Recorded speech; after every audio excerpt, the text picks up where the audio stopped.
Crew-Isimo podcast. My name is Gerardo Larcon. I'm Melvin Diaz. I'm Joe Romero. And if you haven't already, subscribe to the YouTube, you know what I'm saying, rate and review, Spotify, Apple Podcasts.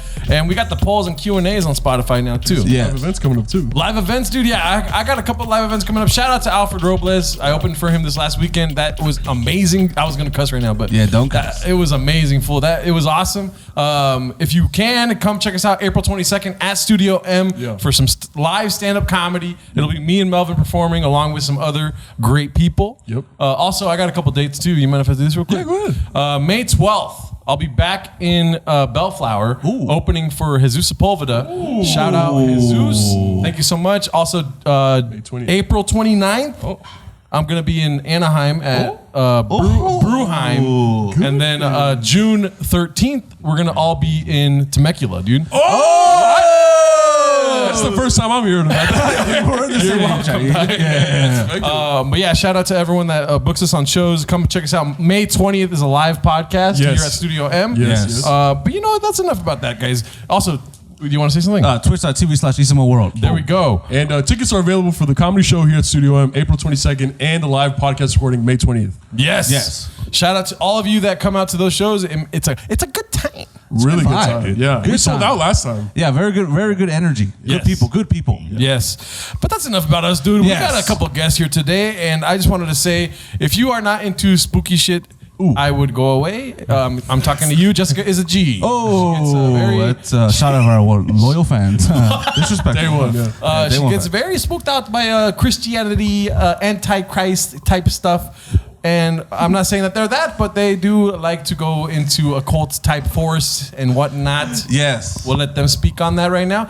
Let's give it up for the Kickback Crew. We got Angel, Efren, and George here with us. Look at these young guns, cutie pies. Young boys, dude. Bro, I just want to say, like, damn, you guys got a busy schedule. We're looking at each other like, damn, we don't even know what we're going to do tomorrow. Damn. We're pretty successful. Yeah, We're pretty successful. no, we're also old as shit, dude. We're old. We're so old. You guys are young. You have your whole life ahead of you, man. Yeah, you guys are like dates after dates, and we're like, damn, what are we going to do tomorrow? Like, what's the plans for tomorrow? I was fucking looking at you guys. Was like, damn, what are we doing? What the fuck is what events we got? Nothing. How We old gotta are go you to guys? church. You guys are young men. I'm 22. Oh, 19. oh, 19. And I'm 21. Hey, we can just cut right now. How old are you guys? 27. 27. 32. God damn.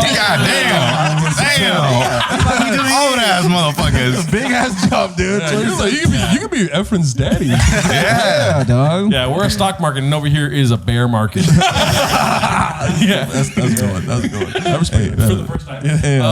But yeah, shout out to you guys. You know, you guys are young as Schnikes, and I wanted to see.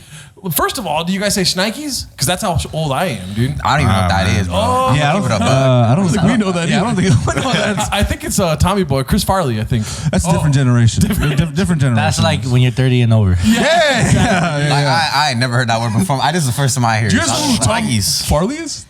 Tom Farley? Chris Farley. Chris Farley. Chris Farley? Chris Farley boy. Oh, I know who he is. Didn't he die like in the 80s or something? he Or died in the 90s? 90s. Oh, Yeah, 90s. like Yeah. Yes, he did die. Rest in He died peace. when I was 37 years old, yeah. What the fuck? I was like, wait, what? I think it's I was like, how the fuck? How old are you now? You lied to us, bro? Yeah, we age in dog years. That's funny, bro. And all you guys are just homies or what? Yeah. We're like more coworkers. No. Some would say brothers. Some would say we're like brothers. Melvin sees us as coworkers. No. Because every time we hang out, it's for him. It's work. When we work, it's fine.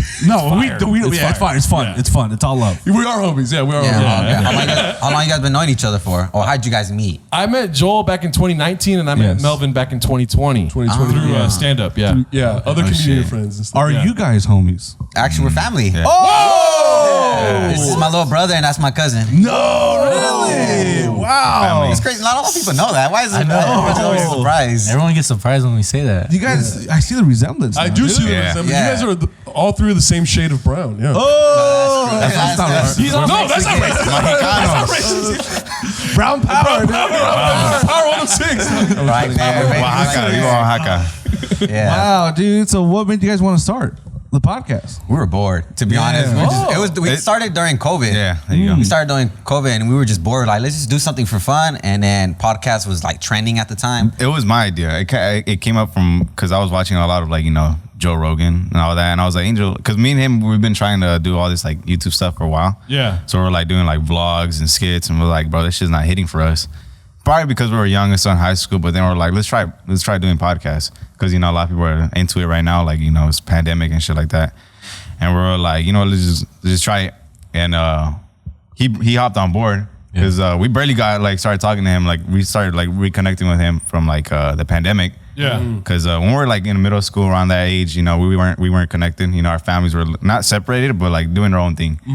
And he found us because he started driving like earlier than us. So he was like, I was let's like 13. Oh, that's we can illegal. cut out. That's illegal. That's illegal. That's illegal, dude. That's actually very illegal. That's against the law. You shouldn't be doing that. Hey, In San Bernardino, it's a whole different world. tell out them the there. first time you started driving, like the first time you're behind how the wheel. you drove, Oh, bro, it was crazy. Because I'm a barber. Yeah. My uncle's a barber. And I got a haircut late at night, but my uncle was super drunk. I needed a haircut. It was like before a quinceañera. And I'm getting a haircut. He's like, hey, bro, you could drive, right? I'm like, yeah, fuck yeah, I could do it. And the first time I drove at 13 years old was on the freeway. Oh. Yeah, Like, bro. man, All right. that's why I learned how to drive so good. Yeah, that's. I got a similar story, dude. When I was younger, I would work summers at my uncle's mechanic shop in Ontario, and so they would send me out to go do trips to like Palm Desert and shit, sending like transmissions and engines, And there was one time, the first cigarette I ever smoked, right? Like, cause I would smoke cigarettes because they were all smoking. So I'd steal their cigarettes and go in the back and smoke one, Yeah. The first one I actually inhaled, I was on the freeway. I got on the freeway at Milliken. When I was on the freeway, I hit that shit and I was like scared of the freeway. So I inhaled it. And then I've got like a fucking head change and I pulled over with the fucking tow truck just like, Damn. I thought he was about to start busting, coughing, like, dude. just swerving and stuff. Oh, fuck. I pulled the Davin play. Shout out Davin play games. Yeah.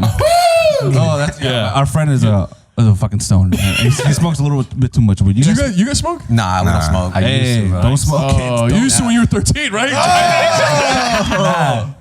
Not no more, though. I know. I used to smoke, but I got caught smoking in school, so that's where like I stopped right there. I was like, man, fuck this. It's not for me.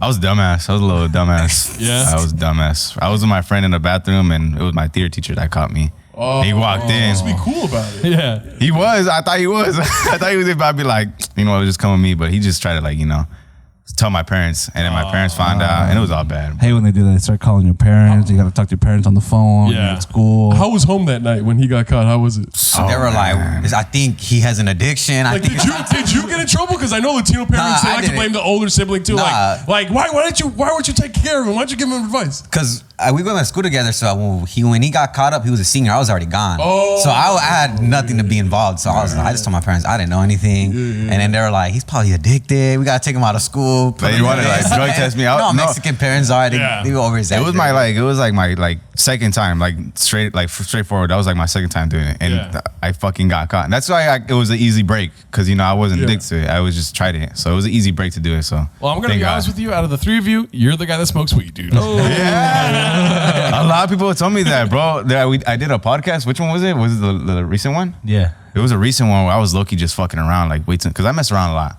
I mess around like way too much. I have this persona of like, acting like I'm high as hell. Yeah. But I'm not. That's just me being like funny. And people are like, yeah, the one with long hair, he's faded. I know he is. I'm like, you got that good stuff. That's funny. What made you want to stop smoking? It just, when I was younger, I never used to do it. And when I started smoking, it was with like the friends. I started drinking, smoking. And it just came to a point in my life where I was like, bro, this is not me. Yeah. I started going to church with these guys, and it was just slowly, I was just like, I'm separating myself from those friends. I was like, all right, let me just focus on myself and my career. And So you guys are religious? Yeah. Okay. Ooh. Oh, now he pulls up. Prop this because they bully me for my love of Christ. No. Yeah, they bully me. They crucify me for my love of my Lord and Savior Jesus Christ. I was with Christ at one point in my life. He was, dude. he was. I was a Jehovah's Witness. Don't do that. I'm reaching for guidance. I was a Jehovah's Witness back in the day too. I was like 19. I thought I had a connection with Jesus Christ or Jehovah or any other fucking religious figure, but Oh, you said the F word. Wow. oh, no disrespect, no disrespect. No, not taking, bro. Not taking. No. But I left the church at 20. Then now I feel like I have no guidance, no one to look up to. I honestly like. You have Gerardo. Yeah. How's that going? That's something else right there, bro. You worship Gerardo.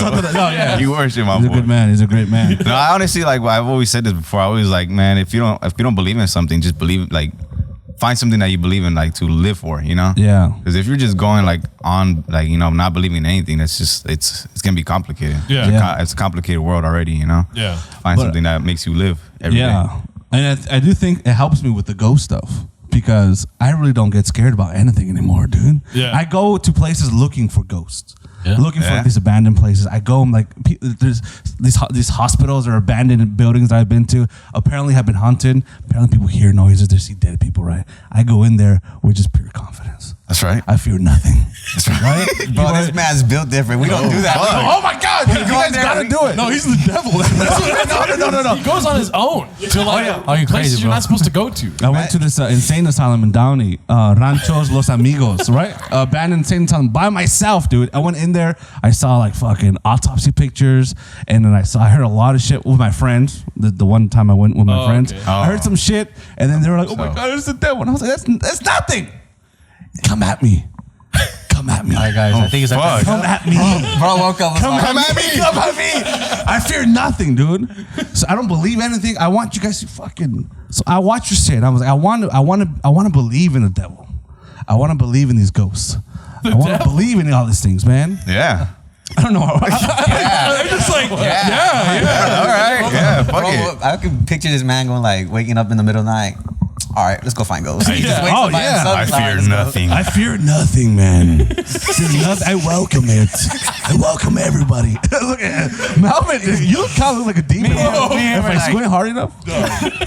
You were Satanas. Yeah, but I stopped being Satanas. Now I'm just Joel. okay, Which so might be worse. All right. can you guys walk Joel through like what makes you, or do you guys believe in ghosts and I know you guys do it for content and whatnot. But Yeah. you guys truly are like, are you guys scared or not Hell scared? yeah, we're fucking scared all the time. Yeah. Every time we go, we pray before we get there because like, all right, there's some crazy shit out there. People, Like, people think that we're like, we're the bravest motherfuckers out there, but bro, What's the scariest place you guys visited? Take that. bro, I remember this one time we did a research because we do research before we go out, like trying to find some places, and there was one spot in the sewer, like abandoned sewer, and supposedly a little girl fell and drowned in there, like she fell and died.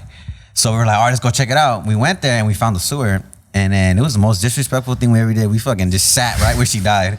And then we sat right there and we started doing a podcast. And that was like the 5th episode we did. Yeah. And that was like the first time we all felt like really scared. Like I started shaking and I was like, dude, like I don't feel like comfortable here. He started seeing shadows like running around the fields. Yeah. He started freaking out. And then like in the cameras, you can see like a figure just run across our camera. Yeah. And that You seen shit was that, right? crazy. I saw that clip. Yeah. And the craziest part, bro, like we do these videos like at 10 or 11 at night, so Yeah. there's no one around. Yeah. And like, what else could it be? And it's like you see when he went back to edit it, you seen like the shadow just come across the camera. I was like, Damn. Now I know why you guys stopped smoking weed. That would be terrifying if you're high. Just imagine doing scary shit high. I'm like, fuck that. And then we have Too like paranoid. bright eyes lights like hitting us for the lighting and stuff. And like we can't see shit like behind the cameras. Oh, so yeah. that's where Can't. like, what the fuck is Yeah. that? Like he's always looking. Yeah. Yeah, so that's the scary We shit. had our homie there. His name's Little Antonio. Shout out Little Antonio. He's our cameraman, and he's like bravo. And this motherfucker, like he brings a knife with us. And and that area where we're at, there's a lot of homeless. That's what our mindset was. There's a fucking homeless guy on crack, running around, messing with us. And he stepped off to the distance, so it for sure wasn't him on that like on that shadow. So he stepped off in the distance, and when that passed by, all like people were saying it was cables and whatnot. All our cables were behind us, like everything was behind us except for like our lights, which Because we actually tried to find an explanation for it. We're like, all right, what was that? Like, let's not freak out. Let's calm down. But then we couldn't find anything. So we're like, all right, fuck it. Yeah.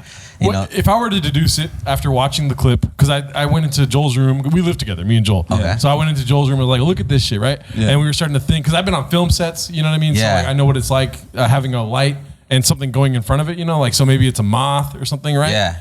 possibly, maybe, but then him seeing it and then also having the footage of it kind of gives you like more. You have to suspend more of disbelief. I guess. Yeah, like he caught it like It was out of crazy, nowhere, bro. Because I was looking down at the moment, and I just seen like a shadow pass by, and I was like, "What the fuck is that?" So I stood up. I was like, "Bro, like I swear I seen something." And a couple minutes after, he was like, "Bro, I see something too." Because this motherfucker sees shit. Like, He's a stoner. He's a stoner. so once you know he confirms, I was like, "All right, I know I'm not crazy." Yeah, so like when me and him get scared, like it's fine. But when he gets scared, like all right, like, you gotta get the fuck out of here. So you got the biggest balls out of this review, would you say? Oh, yeah, hell That's yeah. literally the first thing he said. We said, Yeah. He was like, "Oh, my balls hurt." No, deadass. Because one time we fucking did a scary shit and we went out to these tunnels, and honestly, I was kind of scared, but I fucking manned up, you know. And these guys were behind me, and the reason why we were scared is because we heard somebody like laughing, giggling inside the tunnel, and it was like a pitch black tiny tunnel going in there, and I were like, "What the fuck?" And I just got closer and I started making conversation with the person. It was just turned out it was just two couples in there just fucking around. Oh, okay. Yeah. And but They're like I had the teenagers balls. trying to like, I guess, have sex in the tunnels. I don't know why. Weirdo. You guys come with lights together. MTV. No, because we told them from a distance, like, "Hey, what y'all doing?" Like, just to make sure we don't run into you guys. They're like, "Oh, we're just having fun, messing around." I was like, We're "Damn." smoking weed, they said, and we're like, damn. You know what we should do? We should go to. You guys ever hear about the people who live underneath Las Vegas? No, there's like a huge tunnel system underneath Las Vegas, right? That they made for like, I forget the purpose, but that's why you don't see homeless people on the strip, because they all live underneath the ground. Yeah. Oh, shit. They have like a whole community, a whole society underneath there, and like that'd be cool if we go in with cameras and shit. What's going on there? We're like, "Are you a ghost?" No, my name's Larry. What the fuck? Eating the skin. That we go in there interviewing them and shit. That'd be fucking funny. It's cool. I mean, Vice has gone down there. There's like thousands of people living underneath Vegas. Damn. It's confirmed? insane. Like for real, confirmed? Oh yeah. There's Damn. videos out there and everything. Yeah. Yeah, they have like a bartering system where they trade their goods. They have like they bathe down there. They cook down there. Yeah. Damn, it really is society down there. Damn, that's crazy. That is fucking insane. What about you guys? You guys have any scary stories? Crazy stories? I have one that I've said on the podcast many times, but I'm sober now. I've been sober for 4 years, so I stopped smoking weed, stopped doing drugs and drinking.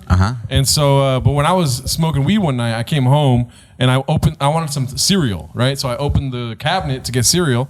And right when I opened it, I heard screaming, and it sounded like it was from my mom and dad's room, right? I was like maybe 21, 22 at the time, living with my parents. Opened it, I heard screaming, I closed it, I went upstairs, and they were both asleep, and they're like, "What the fuck, go to bed," you know? And so I go back down, I still want cereal, you know what I mean? So I went down, and I opened it again, and I heard the screaming right when I opened it, and I just stood there like this. And then I got the cereal, and I ate it. I used to eat. Yeah. So what's the scary part? You? You're the scary. You just high as fuck. But I was high as fuck, so I don't really put too much credence on it. Also, too, the other thing too, like whenever I do feel like I sense something or see something, I don't try to give any mind to it. Or like don't pay attention to it and stuff. Okay. He's like Magneto or some shit. Yeah. Come on. I like that. I trekked the mountains of Wyoming once, and I had just watched Hills Have Eyes like previously. So like it wasn't anything scary, but you know how your mind just plays tricks on you when you're scared as fuck? Yeah. I think it just like being up there, and like there was we ran into this one hiker that said like people live in the mountains. Like they live off the animals, they don't have shelter, they just live in the mountains, and like that really spooked me. Cause like that's like real. You know what I mean? Yeah. Like people, like 7-8 billion people in the world, like there's gonna be motherfuckers that live in the mountains. You know what I'm saying? And like, and then after watching Us by Jordan Peele, how like he said like, and it's confirmed, like there's tunnel systems all across America, and then like that's why so many like thousands of people. You finish each of my sentences. You're like, keep going, man. You got this. I'm like nervous, and like America, and like thousands of people go missing every single year, and like and I read a fact where like the Appalachian Mountains. Chain Mountain. Appalachian, dog. You always say Appalachian. I listen, Appalachian. They're older than some of the planets in our solar system. You know what I'm saying? Like they're ancient, right? So like there's gotta be something down there. And like, I get it. Like, people get lost and they get lost in the trails and all that stuff. But I don't know. I feel like there's something out there. Yeah. There's something out there. And that really freaks me the fuck out. So that being said, being in pitch black darkness in the middle of nowhere in Wyoming while having these thoughts really fucked with me. I was just like, fuck, man. Gets you anxious, huh? Yeah. Like every 30 minutes I kept like putting more wood in the fire. Did you hear anything now? Yeah, well, you hear sounds. You hear animal sounds. Especially with like skinwalkers. You know skinwalkers? Yes. Oh my God. Or they mimic human speech. Yeah. But they don't say anything, but they're like, oh yeah. Dude, okay, Skinwalkers. He's anti-skinwalkers. might But be he one of believes in the- Bigfoot. No, hey, Bigfoot is real. Whoa, yeah, it's fucking crazy. Skinwalkers might be one of the most ridiculous things I've ever heard, because if you go on Skinwalkers on YouTube, you will see a footage of an old man and he's just talking, and then and then it says, look at the Skinwalker imitating a fucking old man, and the old man is just like, hey, can you come back inside? And they're like, oh, fuck, look at the fucking Skinwalker. It's fucking Or it'll be bullshit. a dog at the top of the stairs that's just hungry, and they're like, "Hey, my dog's acting." I know, feed your fucking Yeah, dog, feed your and maybe he won't be acting crazy, dude. And he I think you brought up Skinwalkers to us. Yeah. Right? And then Max Vanilla too. And Max, another fan of ours. And all the footage, all the evidence that they've presented to us has all been complete and utter bullshit We in my busted mind. that myth. Yes. I think Bigfoot has more evidence to it than Skinwalkers will ever have. You think Bigfoot is like still exists? Is that what your evidence is? I Or think he's Bigfoot- done? Yeah, look at the way he's like, You think he's done? Bigfoot actually- Yeah. I think relief, Bigfoot is. You ever seen Men in Black when the aliens are disguised as humans? I think that's how common Bigfoot is in our environment in everyday life. He's disguised as humans? I don't think I wouldn't say that. I wouldn't go crazy as that. That's the stoner talking. I thought that's what he was going with. I was like, I would just say damn. they're more common than we think. I think when you look outside the window, every so often you might see something that resembles a Bigfoot. You go into deep wood, you might see something that might resemble Bigfoot. People haven't seen him for a long time. People haven't had like a good video of him, a good photo of him. They have like blurry pictures and videos of him. Yeah, in 60 years there hasn't been a video. I know, of bro. Bigfoot I in got 60 a years. camera everywhere. Everyone has a fucking camera. You haven't left LA for like 14 years, dog. Every time, fuck you. Everyone has a camera, and everyone who says like, "Oh, I caught footage of Bigfoot," and then they show it, and it's just them in a bunch of trees. Bigfoot can sense when there's technology around them. They can sense when you open up your photo app. They can sense when you open up Instagram. You go on No live. fuck way, bro. No fucking way. And that's true. These Bigfoot experts have been studying Bigfoot for 25 years, and they said when they're in the wild, they see humans around them. They see them. They can feel when the human opens up their photo app, and then they run away. That's why they've never had a real picture of Bigfoot. Hey, Joel, You get this chill. picture of Bigfoot going, oh, fuck, they're going to take a picture. Go. Exactly. Now These gentlemen, someone's on my side. These Someone's on my gentlemen are side. professionals. They don't have time for this fucking nonsense. dog. You think Bigfoot? Go ahead. So let me ask you guys individually, like your take on Bigfoot, if you guys have one, because I believe in Bigfoot. Don't get me wrong. You know why? Because it's so fucking fun, dude. It's fun to believe in Bigfoot. So there's a guy named Bobo. I don't know if you guys know who Bobo is. Bobo is my goat. All right, and he's Bobo? very desperate to get some semen from Bigfoot for whatever reason. Oh yeah. What the He fuck? really wants to get some Bigfoot semen. There's plenty He's of been videos on Conan. He's been on he's been talk on show fucking saying Conan like, O'Brien. yeah, he's like, I want to get a Bigfoot semen so we can reproduce. Yeah. Damn. That's his goat. That's his That's your goal? That's your go. Bro, wait till you see this fool. He's got to keep it squatchy hat on. Oh, he has yeah. merch, dude. You know what I mean? Imagine he's on a date with the girl and he's just like, who's your hero? A guy who collects cum from Bigfoot. She's just like, oh. Named Bobo. Hello, okay. Bobo is one of the greatest Sasquatch hunters in our generation. Yes. Yeah, one of the best Bigfoot hunters of our He's also generation. so horny. Damn, bro. Damn, crazy that's horny. a waste of a lifetime. Oh! Like, man, chasing Bigfoot like that, that's We're gonna crazy. flip this part up, dude. We're gonna send it to Bobo. We ain't disrespecting Bobo. No, we are not. Yeah, That's the last we thing. should have told you at the beginning. We don't disrespect Bobo here, dog. Where's the sign, bro? I know, I see all kinds of You stuff. should know it when you walk in. Okay, the only thing about I'll say this. What? I'll say one thing and one thing only. The only thing that pisses me off about Bigfoot hunters or skinwalker hunters or whatever is there's obviously no evidence. Maybe Bigfoot there is a lot more, but then these people they talk about the skinwalkers of Bigfoot. Like I've been studying Bigfoot for 25 years, for 30 years. It's like how? Yeah. How is that fucking possible? You haven't even seen this guy once? I know. But it doesn't mean he's not out there. Doesn't mean he's not out there. Doesn't mean he's not out there. He just knows how to hide. Knows how to hide. But let's hear what they have to say. So each of you. Fucking insane. And you go first, bro. I believe in Bigfoot. That's what I'm saying. I used to see the one show on, I think it was called Sci-Fi. It was called Finding Bigfoot. Oh, you saw Bobo. Yeah. The big tall that looks like him. The big ass with like long yeah. hair, and he's like, I need to find Sasquatch. That's exactly what Yeah, we and I used to watch that show all the time. I used to like it when they fucking scream out into the woods and shit. Yeah. You do it?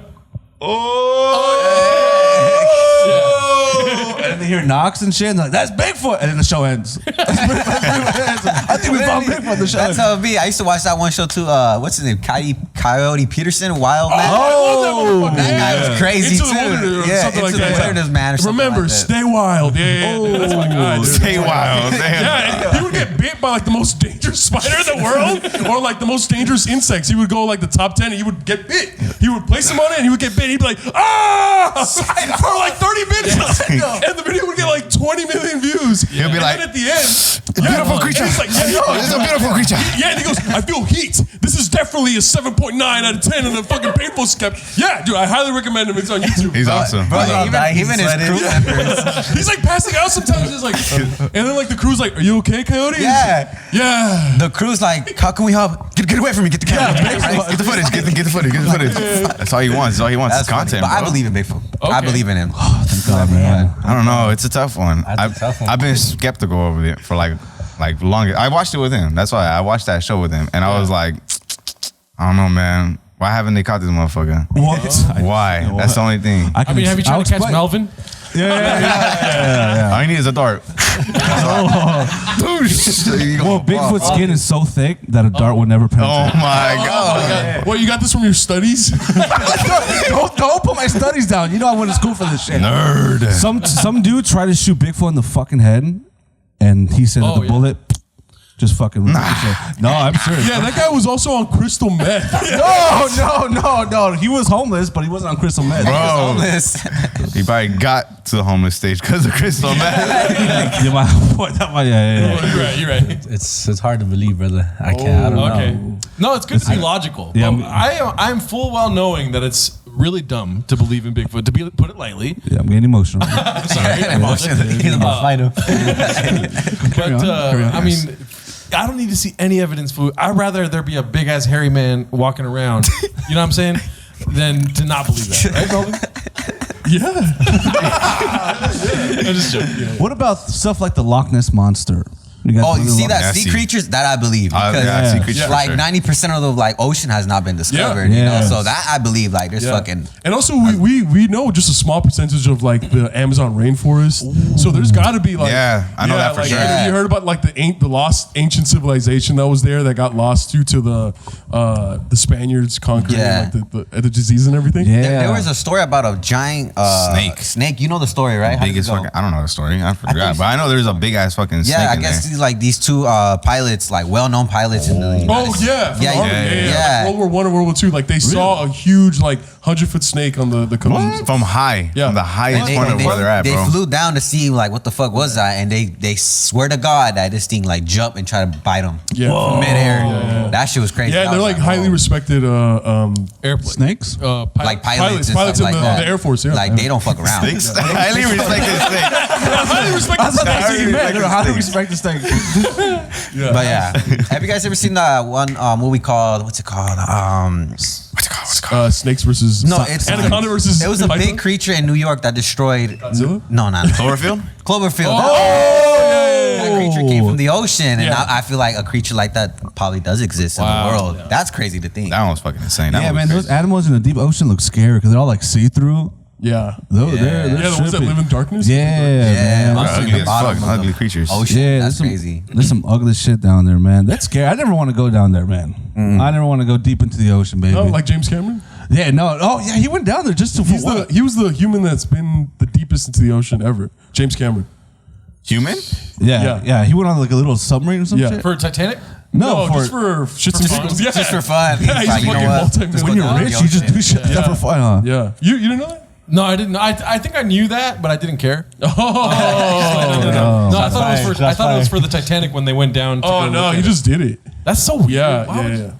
Going deep in the ocean is scary still. Either way, like without that, like without any of the monsters, stuff like that, it's just all that pressure can fucking Yeah. kill you in an instant, bro. I saw the one where Will Smith went down there. You saw that? Men in Black. No, no, it was a Damn. Nat Geo show Oh. where he went down there and he was all terrified and shit. He was in there sweating. He slapped the pilot. What was he going down there for? He was hosting a show on Nat Geo. Yeah, Oh, really? Yeah. Wow, that's beautiful. And then he slapped Chris Rock on the stage. I was about to say that. Chris Rock. Come off everything. Is that Chris Rock? Chris Rock is like, if you look closely, there's a lot of monsters down here. All right, that was worth it. I was like, was that Will Smith? What's with these celebrities wanting to do all these things, man? Like these weird. I mean, I get it. Man vs. Wild, the celebrity version of Man vs. Wild. Man vs. Wild was amazing. Man vs. Wild was dope. I watched the one where he got stung by a bunch of bees. You seen those big ass fucking bees, dude? The yeah. Oh, and it's just like inside of you. It's like the size of my Japanese hornets? Oh yeah. Have you guys seen Man vs. Wild? Yeah, I seen an episode where I forgot what was it. I think it was a football player, like a black guy. He was there with them, and he was just like, what's it called? We're gonna hunt down this lion. Are you ready? He was like, I don't know, man. Like, my people don't do this type of things. Like, I don't know about you. That was so funny. It was a hog. It was a big ass hog. Yeah, it was freaking huge. He was like, I got a little stick. I don't think I could do it. It was funny, man. Dude, that dude will just. Bear Grylls is up to no good, man. That dude would just find a pile of shit and like he'll have water on him now. But like, oh, I have water, but let me just show you what you can do to find water. He would just get the shit. There was one he grabbed the shit and he just squeezed it and he just drank the juice from the shit. It was You remember? You seen that one? Have you guys ever seen Naked and Afraid? Yeah. My friend was on the latest season. Yeah. Really? Yeah. Really? What the fuck? Yeah, she got paid pretty well. Oh, it was a girl. Damn. What episode? I don't know. I didn't go to the viewing. She had a viewing party, and I was just like, "Your parents are gonna be there," but I didn't go. But yeah, Damn. I Viewing was party? not there. That's crazy. viewing party. So what is the point of that show you speak of? Naked and Afraid. Naked and Afraid. It's like they put two people and they drop them off in the middle of the wilderness naked, and they're afraid as fuck. They give you like one. They give you like one thing, no? Yeah, they give you one thing, and you have to survive. Can you choose what I that one seen the thing is? episode with James Franco and what's his name, Seth Rogen. Oh, that Brought shit was toilet fucking paper funny. and James Franco brought sunglasses. It's the funniest thing ever, bro. It's hilarious. That shit. You No, ever heard of Naked and Afraid? No, dude. You would be really good at Naked and Afraid. Really? I think so. Why? because of Bigfoot. All that Bigfoot expert, bro. What if I find Bigfoot on Naked and Afraid? And just me and him naked. Yeah, and then he's like, Sasquatch is like, why are you naked? Oh, why am I more covered up than you? And you're like, come here, I need your semen. No, if I fuck Bigfoot. Bigfoot's gonna be doing research on you. He's gonna be like, Oh, I'll let him do whatever he wants, He'll dog. look fucking recording you and shit. No, I'll let him do whatever he wants to me, dog. Yo, Bigfoot, dude, come on, dude. JoJo. The first JoJo. human Bigfoot hybrid Yeah. is the son of my son, dude. Mine and Bigfoot's son, dude. What if you see Bigfoot and he's like, "Come on, Joe, let's take my photos." I would no, dude. He's like, I just want to take some pictures. I would just tell him to carry me the whole time, dude. Carry you? Yeah, carry me, dude. Carry me in the ocean, baby. And I'm like, I know another Bigfoot. And I asked you to come on the show, and then both you guys living in an island together, you and Bigfoot, dude. Wow. Wow, What the fuck is wrong with you? a lot of shit. This guy's imagination is big. We gotta hang out with him more often. Jehovah that was crazy. Dude, I fucking have the Jehovah Witness brain, dude. I have a lot of holes in there. You know what I'm saying? A lot of holes in the logic. Holes or holes? Hoes. You can have both, dude. You can have both. Bitches, yes, bitches. in there. I would never call a woman a bitch. I'm too respectful. If there's some things I keep from Jehovah, it's never call a woman a bitch. That's just me, though. Yeah, Jehovah said that? Yeah, Jehovah literally told me one time when I was like sleeping or some shit. He was like, "Hey, don't call a woman a bitch." I was like, That's the "Thank you Hat very Man, much." dog. No. Yeah, you took too much allergy medication that day. No. I don't have allergies, man. I wanted to ask you guys. I didn't know you guys were family, so I didn't know you guys had the same mom and you're a cousin of theirs, right? So I was wondering, did you guys? So you guys start doing vlogs, right, on your YouTube channel? Yeah. And it turned into the podcast. It turned into going out and doing scary shit. It's kind of like a hybrid of both, right? Yeah. Did you ever? How was it like telling your parents, like, I'm gonna go to the fucking forest and look for ghosts and shit? They Oh, fucking my mom hated was- the idea. They hated the idea. Yeah, That's because our parents are very religious. Okay. So they're like, you guys know Spanish, right? Yeah. So they're like, vas a abrir las puertas del enemigo, va a entrar y va a hacer cosas. You know, open doors. And we're like, we just be like, Mom, vamos a cerrarlos cuando rezamos. close that bitch. Yeah, we're gonna close every door. Don't worry. Mom, content is king, bro. What are you talking about? And then I just told him, like, don't worry, we'll be safe. Like, we'll come back. Everything will be fine. We'll pray before we get there. We'll pray when we come back. Yeah. But at the end of the day, they still supported us because they saw how excited we were to do it. because we were like just motivated to go. So they supported us in it, but they didn't like the idea at first. Did you ever feel like you brought something back when you went back to the house? Sometimes he gets a lot of sleep paralysis when he comes No, back. I only got it once. I only got it once. Hey, I only got it fucking love once. sleep paralysis, dog. That's my shit. Why'd you dab him up? I don't know. This guy, he was like, I couldn't resist. That was Sleep fucking paralysis is beautiful. fucking so good. It's like your own personal movie theater. Free movie. You're like ready to go. All right, Damon. So Dude, you'd be just stuck. You'll be stuck and see a guy in a wheelchair. No, it's a guy with the briefcase. The guy with the briefcase. Because the wheelchair, that's my cousin. That's not a go. Go ahead. He's like, oh, what are you gonna do to me now? No, my cousin. What's going on today? He has never touched me, my cousin. He's Joel's 65. like, harder. No.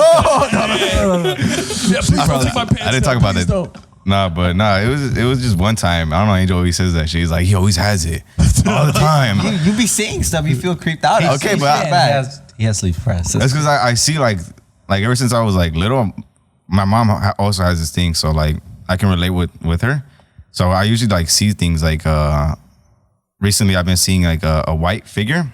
Oh. Or like a tall white figure, like with the white face, with no eyes, nothing, kind of like Slenderman. Ooh. And he's not in my backyard, but in my neighbor's backyard. So I can see my neighbor's backyard from my backyard. And I be seeing him peeking over through the fence, like through my window, looking at my window too. And that's one of them. And I always see that one. Oh. And it's crazy too, because like I'll be like editing, he's laying down and he's just like, Angel, close the window. Like I could see a motherfucker out there. I'm just like, he's like, there's a figure out. I'm like, Hey, that's not what the Batman. fuck? That's I can't see colonization, shit. Yeah, bro. Like he says it so calmly. Like I would have been like, what the fuck? He's just Yeah. like, close the window. I'm just like, oh, okay. I'll just close it, trying to see what's out there. Yeah, it comes to the point where like it bothers you. Like I see it too much. I'm like, man, who the fuck is this guy? Like, get the fuck out of here, bro. You're not even scared anymore. You're just kind of irritated. Yeah, it irritates. And then like for that sleep paralysis, that one story it was after that that night where we saw that shadow. It was a couple nights later, and I was sleeping on my side. I always say this story, but just for your guys, like, fans. Yeah. I was sleeping on my side, and that night I was studying for scary shit, for another scary shit. So I was doing research at night like a fucking idiot. We all do. I don't know why we do that, bro. I do that. We do the Like at dumbest thing night. ever. Yeah, and then I was doing research at night, and so like all these images kept popping up in my head while like trying to go into my deep sleep. And when I was coming at that breaking point where I was like, I'm about to go to bed and I'm about to like knock out, and I'm still at the point where I'm still like conscious, but I'm about to sleep too. And these images keep popping up, and this one image that popped up like triggered it. It was an image of a white face, black eyes, and a wide mouth, like really wide open, with like, and his mouth was like pitch black in there too. And that image like froze me up, and I woke up instantaneously, and I was like, I couldn't move, like I couldn't feel I couldn't move. And I closed my eyes because I knew, like, I already stories where if you look around, you're gonna see it. And I knew if I looked around, I'm gonna see that thing I had in my mind. Because I had that feeling. I was like, man, I'm gonna see this thing. And I don't want that to happen. So I closed my eyes. And me and Angel share a room. So he's bottom bunk, I'm top bunk. And I tried to breathe really loud. I was like just breathing really loud, because that was the only thing I was able to do. I couldn't speak, so I was like just breathing really loud. And I couldn't move. I couldn't do anything. And Angel had his fucking AirPods in. You probably thought you were jacking off. It's like, oh, there he goes breathing hard again. Not again. My little brother going crazy. Nah, but fucking this shit, like it was so like fucking annoying. And I don't know how long, it felt forever. But I'm pretty sure it like took not too long, probably like a minute. And I woke up from the trance, and I realized I woke up because I was able to speak again. And the first words I told, I was like, Angel, you there? Angel. And he was like, what? What do you want? And I was like, bro, I think I just had sleep paralysis. And he starts fucking like, he's like, are you serious? and I was like, yeah. Grab my camera. I said, are you serious? Because I was like, dude, like, that shit can like come to me. I just want to make sure, like, are you being for real? You're not fucking around.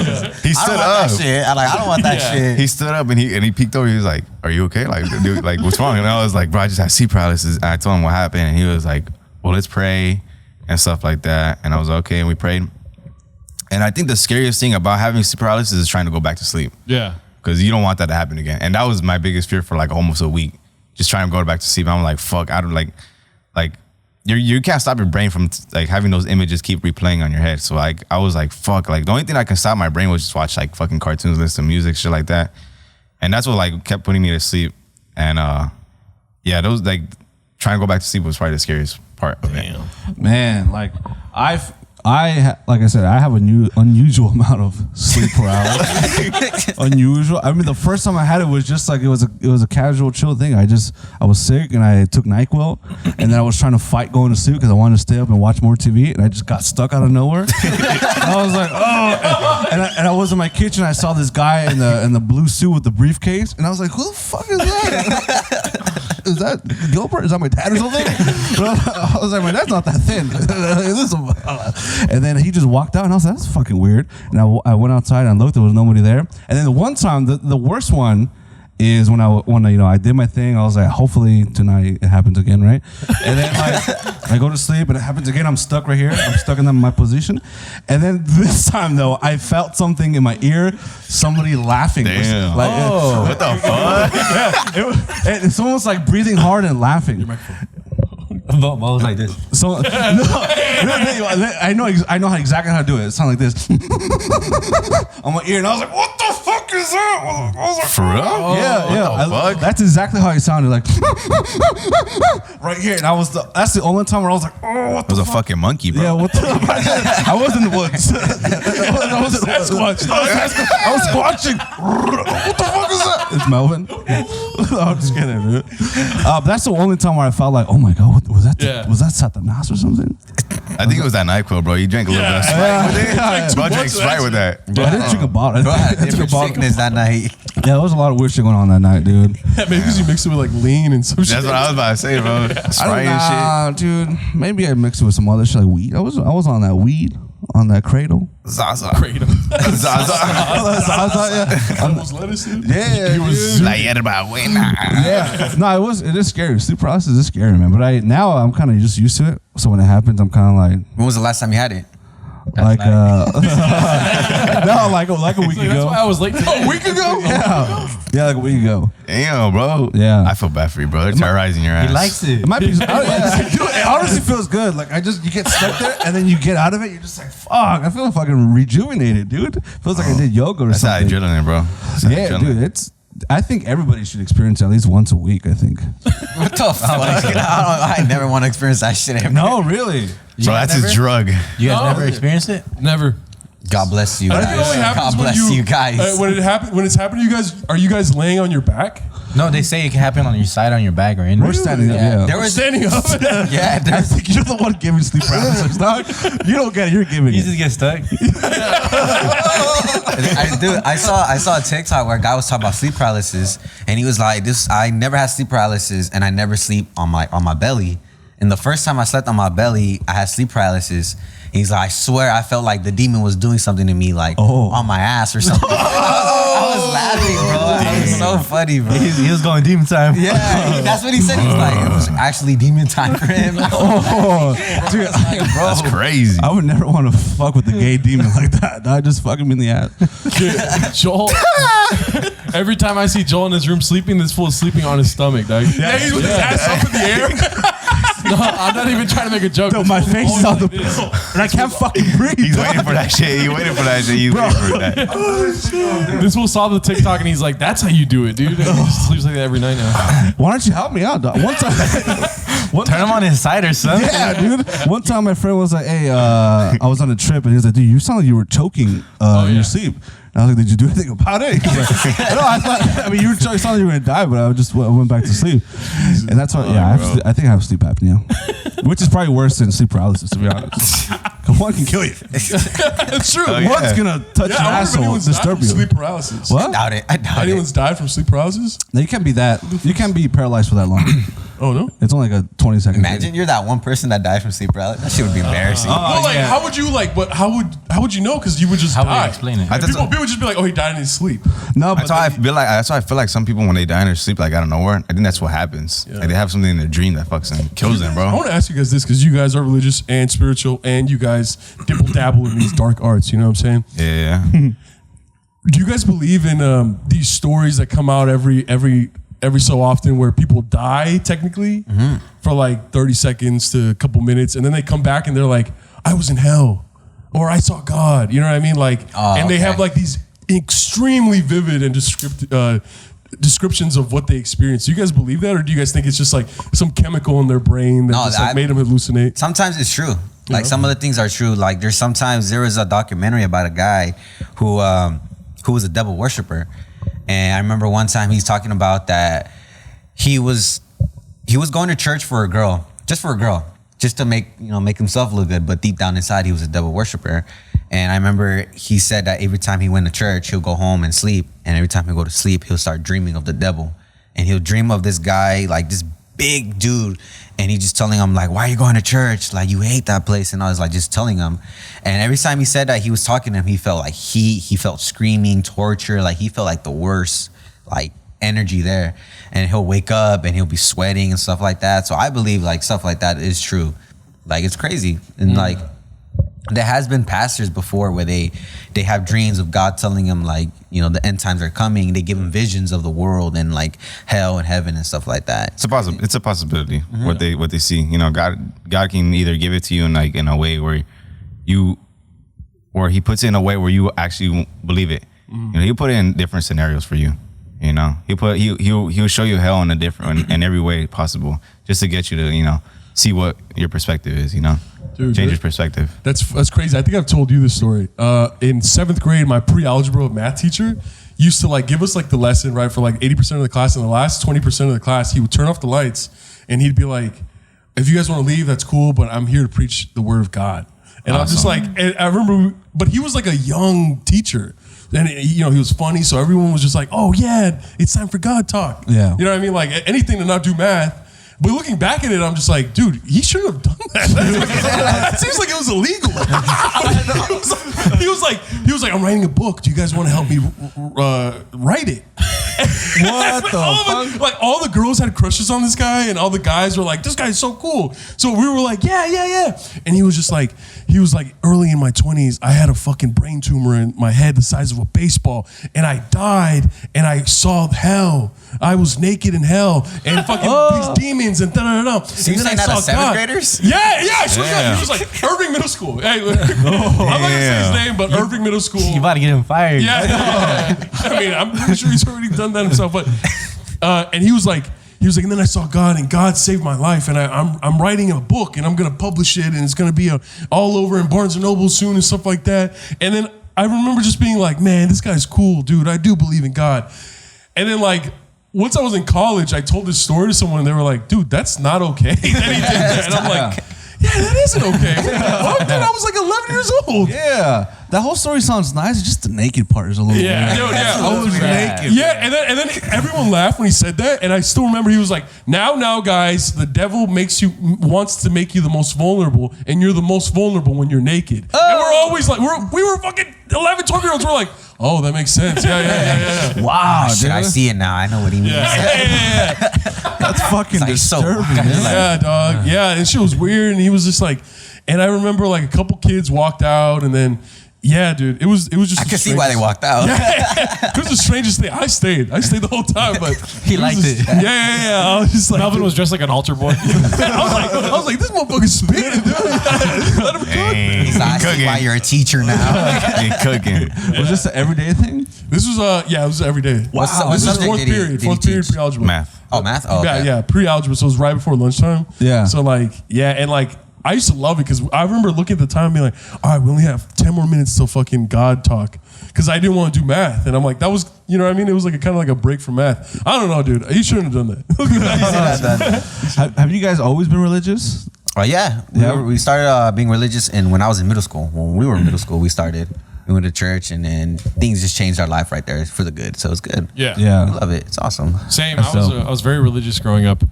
Middle school, high school. I was at church every day in high school until junior year. I went to Florida, came back a new man, dude. Florida's hell. But yeah, what were you gonna say? Sorry. No, I was gonna say that. Oh, okay. I wanted to ask you. I was starting to ask you this question, but get back to it here now. Like for us, Isimo, obviously we have a larger audience than I've had on other podcasts, or whatever. And you guys did the scary thing, and it's successful, and you guys are doing great. My mom gives me fucking suggestions, right? Okay. To do things on the podcast, like, hey, why don't you do maracas Isimo? Like maracas are Mexican, like, you know, bitch, right? Yeah. Does your mom or do your mom and specifically mothers, right? Because I don't talk to my dad. Just kidding. Do they ever suggest anything like, oh, I heard about the suicide bridge in Pasadena. You should go there. You know? Or like any sort of suggestions that, like, if my mom knew I was doing scary shit, she'd be like, have you heard of Harry Potter? You know what I mean?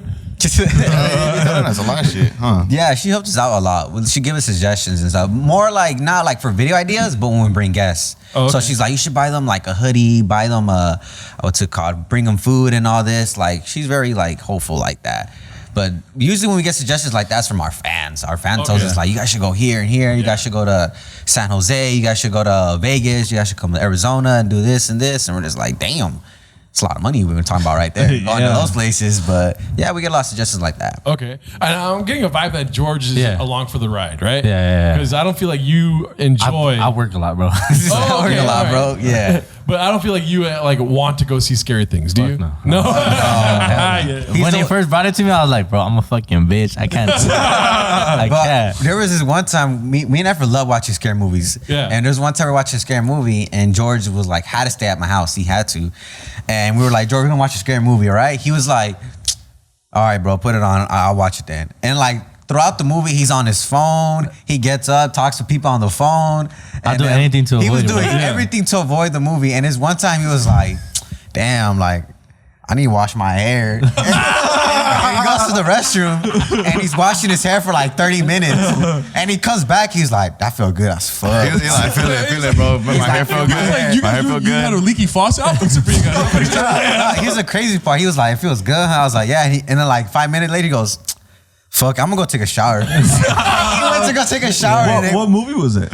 It was some Japanese movie. Japanese movies are crazy. I forgot which one was it. I don't know. It was about like this this cult, whatever. It was a crazy movie. I You forgot gotta what it's understand me, called. bro. They're watching that shit. I was like, I'm not gonna be part of it. Yeah, and then he comes out the shower. The movie's already over. He was like, "So are we on for tonight?" I was like, "Bro, the night's over already. The movie's gone." Like, So it's like, you guys want popcorn? I'll go make a lot of popcorn. I'll make each individual of you guys Popcorn. Yeah, What would you guys say is the scariest movie you guys ever seen? Fuck, Angel. The weirdest, I would say that. Hereditary. Hereditary? Ooh, Hereditary's For me, amazing. that one's pretty trippy. Really? That was like, oh shit, that one's pretty weird. Yeah. Especially the ending. The ending was pretty weird. He's the one that told me about it. I was like, oh, and I watched it. And it was fucking. Bro, crazy. it's one of those scary movies where the ending pisses you off. Yeah. It's like you really don't see that coming, and then when it happens, you're like, "Why did I watch this fucking Satan worshiping shit?" It was amazing, man. When the mom's It was banging her good. head. That shit was crazy. Yeah. That shit was Oh, that crazy. one fucked me up. Dude, have you That guys was seen scary. his student film thesis? Nah. The guy that did Hereditary did Midsummer, right? Midsummer, yeah. Yeah. His student film thesis was about a boy that is sexually attracted to his father. Oh wait, have I seen this? Oh no, you told me about this. Yeah. Wait, yeah. so the guy who played that? No, the the guy director. the director from Hereditary and Midsummer and all that. Oh, his, okay. His student film when he was a student in film okay. school. This was his thesis to graduate, right? And he made a short film about a boy that was sexually attracted to his father, and then like it's so it starts off as like he's in his room jacking off, and the father comes in and he's like, "Oh, whoa, sorry, I didn't mean to interrupt." And he's like, "Dad, oh my gosh." And he's like, "Listen, son, like it's normal. You're growing up. It's you're being a dad, right?" And he's like, "I love you, son." And he walks out, and then the kid he's jacking off to a picture of his dad. That's so crazy. And then it cuts to him getting married, and the day of his wedding day, he basically sexually assaults his father. He's like, "Get on your knees, Dad." And like it takes the mom, like the mom finds out, and the mom's like, "What the fuck?" And the mom ends up killing the son. Like it's a wild fucking Damn. story, right? That's what the fuck? That's a movie. Yeah, and then that was a student film, and then he went on to make Hereditary and fucking Midsummer. That bro, makes he's sense. fucked up in the mind, bro. You gotta delete that movie from the Dude, archive. it goes viral like every 6 months on Twitter because like people are just like, "What the fuck is this?" Dude, if I was one of the students and I saw that, I'm like, damn, we gotta change our film up. Yeah, it's like let's move seats. I don't want to sit next to that guy anymore. Dude, what the? And like it had like pretty prominent actors and actresses in it, and that went on to make other great films. And like it looks good.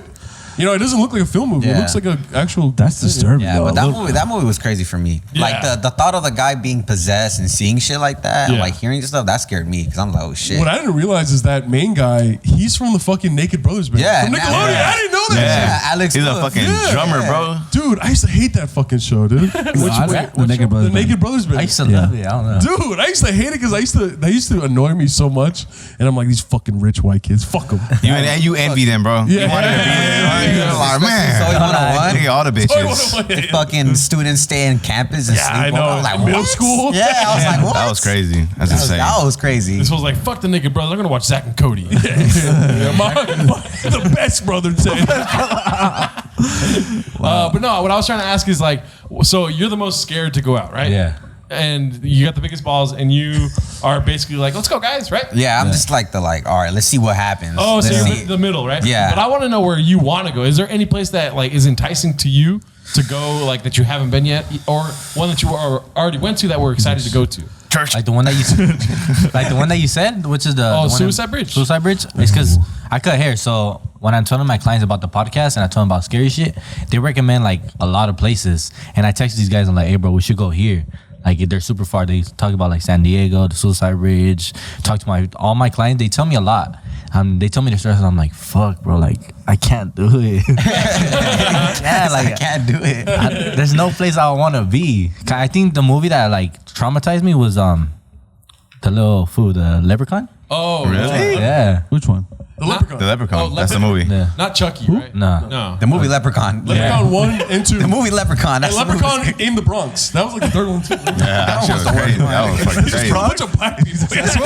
Wait, what? In the Leprechaun. I've never seen that. Nah, And the little ugly one. Exorcist. That's a straight to DVD movie. That's the thing. Those are the movies that traumatized me. Where I'm like, I don't fucking know scary shit at all. Well, you know, everyone died after making The Exorcist. Yeah, like that's what I heard. I'm like, fuck. Yeah, if I like watch the main this shit- actor, he fell down a flight of stairs and died.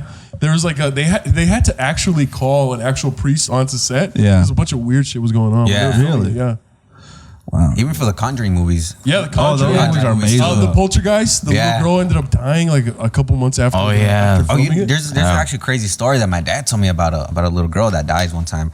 He told me this story. It was so crazy when he told me. I was like, whoa, that's crazy. Yeah, he said he lived in Fontana, and he lived in his house, and it was like the first house they got in the United States, and they got the house, and he said he got his own room, and he said he always felt bad vibes in the room, like he felt weird. He's getting these like suicidal thoughts and everything in the room, and I guess to find out that the house was like cursed or something, like someone that used to live there used to do like witchcraft and all that. And my grandma was very religious, so she would pray for the room, pray for the house, you know, put oil on the walls and stuff. So they lived there for a couple years, and then they moved out. And then when they moved out, like a couple months later, a new family went in, and this family had a daughter, and I stayed in the same room as my dad. And a couple months later go by and stuff like that, my dad finds out that the little girl who stayed in his room in that same house, she ended up killing herself. She committed suicide. And my dad was like, wow, that's like whatever was in there was trying to get to me. But since, you know, my mom kept praying for me and everything, it never got to me. But maybe the family that went in, they didn't do that, and they got to her. And I remember my dad telling me that story, and I was like, whoa, that's crazy. That was a crazy ass you were story. like, can we go record a podcast over? I was like, I do not want to go there. Like, nah, that was crazy. Wow, damn. Yeah, that was what's a crazy story. What's the place you want to record a podcast at? Like, do you guys choose? Do you guys go to like a park, or you go where the fans ask you to go? What's the next place you want to go to record like a scary The shit? next place I want to go to, we wanted to go to is the Queen Mary. I heard the Queen Mary's pretty crazy out there, so we want to go there, bring a whole crew, whole production, and just like walk around. Hopefully see it's what we open do. still. Hopefully it's open. I heard it's closed because of COVID, but that's like one of our goals to go to the They used Queen to, every Mary. Halloween, they used to have like a maze there in the like an attraction there. I used to go as a kid. Really? Joel's like, have you been to Halloween Horror Nights? Universal Studios Hollywood. I know Joel's about to go off right now, so go ahead. No, I'm not gonna say anything. Go for I'm it, just saying dude. you should go to Suicide Bridge. though. Suicide Bridge is scary as shit. They had to put up extra fencing Yeah. to prevent people from jumping off. Yeah. It's in Pasadena. I used to have to. It was right by my high school. Yeah. I drove by there every time. Yeah, no, it's a really beautiful bridge. And you can go underneath the bridge. Have you guys seen La La Land? Yeah. If they drive, it's like a really romantic scene of them driving on the bridge, and I'm like, damn, the world doesn't know that that's Suicide Bridge. Like Yeah, it's the hundreds saddest of people bridge. have jumped to their death in that bridge. Damn, really? Yeah. I didn't fucking know that. Yeah, and you go down. And, yeah, it's like you can go underneath the bridge, and you can just. It's like a big old piece of land right there, and then I've been there a couple times, and it is kind of spooky. Yeah. Like if we just heard stuff a lot. Yeah, I don't know if I heard stuff, but just the energy is a little because you know people have jumped down there. Yeah, like when you're walking and you're like I know that people have landed like in this area. Yeah. It's just a very eerie. I remember It's I went eerie vibe. when I was in high school. I went with some homies, and I remember just like immediately being like, we shouldn't do this. And my homies were like, you're right. Let's go to Burger King. Like, you know what I mean? Like, yeah, let's The scariest smart part for man. me is like I don't want to disrespect no one, so I don't want to like walk on Yeah. anywhere where someone passed away. Yeah. Yeah. Well, you guys wouldn't do none of that? Something like that? Oh, yeah, Go I out would. to like the woods and do a podcast at night? You guys would never want to do that? I would love that. He would love to. Like, I'm saying we should go to the insane asylum and go in there and go through the corridors, go through everything, and then there's like a big old theater. Everything's abandoned. You can see fucking autopsy pictures. There's blood samples everywhere. We can record a podcast in the middle of that, dude. yeah, this guy, he's like, when he gets going, he gets going. He's a lawnmower, dude. He's a lawnmower. I Talking just about love going to these scary. I've been to like a murder house, which I had to break in. No, I had to break into. Oh, Murder no. house. Allegedly. Allegedly. I just had to, the window was open. I just snuck in and I jumped through the window, and it was there. It was like a murder home. And you were saying that it hadn't been touched. Hadn't been touched for like 50 years. The same furniture that was there from like the I think the crime happened in like December 12, 1959 or something. Basically, some guy, he was a doctor, and then he went crazy because he had like this new formula for this medicine, a syringe, and he had a partner, but then he got screwed over by his partner, and they kind of like did him dirty, so he lost a lot of money. Then like his family got in a car accident, he couldn't afford anything, he started going crazy. He started reading some weird scriptures and like satanic scriptures, started going crazy. Bro, sounds like a movie. Dude, yeah. Like an action movie. Yeah, dude. And then like he went crazy, and then like he just started one night. He just got a hammer and he started attacking his daughter, and then he started attacking his wife, and he killed his wife. And then like his daughter ran away. His son ran to the neighbors, started calling the cops, and then he drank a hot cup of acid, and then he killed himself. Right? Oh my God. Acid. Wow. So what the mom fuck? The mom would die from the hammer. and the kids like ran away. Yeah, because he tried to go attack the kids, and then because I think they were like, "What's going on to mom?" And he was like, "It's a dream." The dad was like, "It's a dream. Just chill Oh my here. God. I'm gonna go with your mom for a little bit." And then he drank the cup of acid and he died. And then like I think they cleaned it up, but they didn't do anything with the house. Somebody came in 10 years later and just bought the house for storage, and they would just go in there and just like dump like vinyl records for like 50 years or so, right? So it was like an untouched house, basically. The same furniture happened during Christmas. The Christmas tree was still there. The Christmas present was still there. Or not the present, the wrapping was still there. He opened the present. Allegedly. Allegedly. So I went in there, and then I was in the room where the mom died, where she got like beat to death, basically. And it was like, I remember going into the room, and it just got really quiet, and it got really fucking cold. And like I said, I'm not really a believer of anything, but I went in there, and I just felt like, I feel like I could hear the wind, it was so pronounced, and I could feel a breeze. I could feel a breeze all over my body. But this is what Joel loves about going to scary stuff. Yeah. Is that he has a heightened sense of all of his senses are just like at maximum. Yeah, I feel like I can hear better. I can see better. Run faster than fire. I'm fucking He's healthier when Superman, bro. When What I the break, fuck? yeah, My spidey sense of Yeah, they tingling. really are. Y'all gotta take him next time you guys go out. Dude, I'm being for real. Like I went in there and I just felt like I feel alive, dog. Yeah. Like my heart's beating. I feel like the blood flowing, dude. I hear everything. I feel everything a lot more. So when Joel says like we should go do this, I'm like, I'll do it. Let me sleep on it. But then when he starts going and going, I'm like, dog, I don't want to die tonight. Dude. No, you're not gonna die. You're gonna be alive. You're gonna live. You're talking about scary shit heightens my senses. You're gonna be reborn, dude. He's like, I want to go, but just not with you, bro. I feel like this will get me scared. No, dude, I would help you. I'd be like, This will be like, I'll be like, You're standing right there. Right there. That's where she died. I would take care of you. Like, George, touch it, feel it. touch his Grabbing his hand. He's like, Blood leaks out. This is where I knew. This is where the power is.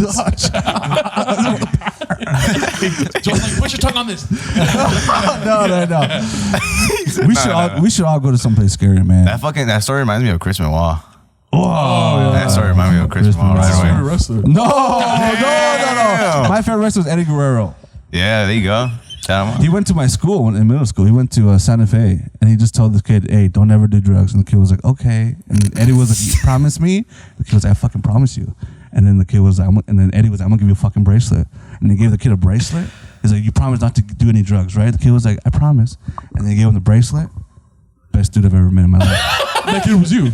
No, Got the bracelet. look, he gave me a bracelet that said bad bitch. Didn't he die from doing drugs? He died from giving. Allegedly. Yeah, allegedly. That's, Yeah, don't do drugs. Give them to me. Yeah, he died from. I'll take them from you. I gave him to. No, that's a legend, bro. You can't be talking down on my boy, bro. That's a legend. Light, cheat, steal, baby. Wait, what was the question? Oh, yes, you said the story reminds you of Chris Benoit. Yeah. That's wild. He killed his whole family, right? Yeah, that's crazy. It's because he had like a lot of like brain damage from doing CTE. CT. That's the one. Yeah. That's the one. Because he was fuck, man. He was doing headbutts from like top rope. I saw this one clip where Triple H, like, he fucking chair shot at him the back of the head, and I was like, bro, what the fuck? Like, back then, like, they didn't take care of their fucking wrestlers at all. No. That's what happened. I think people respect wrestlers a lot more now than they did before. Yeah. Because back then it was just all like, oh, this is fake. It's scripted. Oh, why am I going to even pay attention to it? But now as you get older, you kind of understand that it's real. They are getting hurt, and they're super athletic. These fucking dudes jumping They're from live stuntmen with entertainment stories. Yeah, dude. They're That's what it world-renowned freaking athletes. Yeah, they're incredible. Yeah, it's weird. It's like a white family moving into your neighborhood will raise the property value until one of those fools goes crazy and kills their whole family. You know what I mean? And everyone eats. But where did Chris Benoit do that? Do you know a city? He should know, bro. Bro loves WWE. Nah, bro, I don't know. I don't even know. Bro. I don't know. like to look into that Middle stuff. America. He's like, we'll cut this part out. Probably Middle America, yeah, for sure. Okay. You're wrong. Hey, but I just want to say, like, dude, you guys' studio is amazing, man. Yeah. Like, your whole setup and everything's Yeah. fucking awesome. Like, this mic is like right in my face. Like, it's crazy. How did you guys set this whole thing up? Like, Like, who was how'd the you guys one? start with your guys' podcast Who was and the everything? idea, the brain of the podcast? Godfather. This is Godfather. Yeah, I mean, I was doing podcasting in 2018, so with Josh GERARDO, which is on YouTube still. The audio is not available anymore, but the YouTube exists. It has cobwebs on it and shit. But and then we started Isimo May 5th, Cinco de Mayo of 2021. And I told the story about how I was at a Mexican party the week before that. Like, it was a quinceañera, and this one drummer couldn't keep a beat. And like the accordion player was getting pissed, going, "Hijo de madre," you know, like fucking keep up. You know? Yeah. And all the songs just became shorter because they would stop every song because the guy would get off beat. Damn. And that clip did crazy. So we like started off with like a huge viewership, and then it's been what? Almost 2 years. So Cinco de Mayo will be 2 years for this show. But I got all the equipment that you see, except for that. That's Joel's right there. Yeah. I got all the equipment you see from Josh GERARDO. Like, doing podcasting was so fun, and I do stand up. So I've been doing stand up for like 8 years now. So from doing stand up, doing a podcast helps you like speaking to the audience. Yeah. And like it kind of gives you some reps in between getting stage time, because that's how you get better at stand up, is just talking into a microphone. Yeah. So Yeah, that was where man. it came from, and it turned into fucking spending $9,000 on shit. So, Yeah, I feel Yeah, you. it's a good setup. It's amazing setup. Props to you guys. Let's clap Thank it up, you, man. thank Clap it up you. to these guys. You guys awesome, man. It's beautiful. amazing.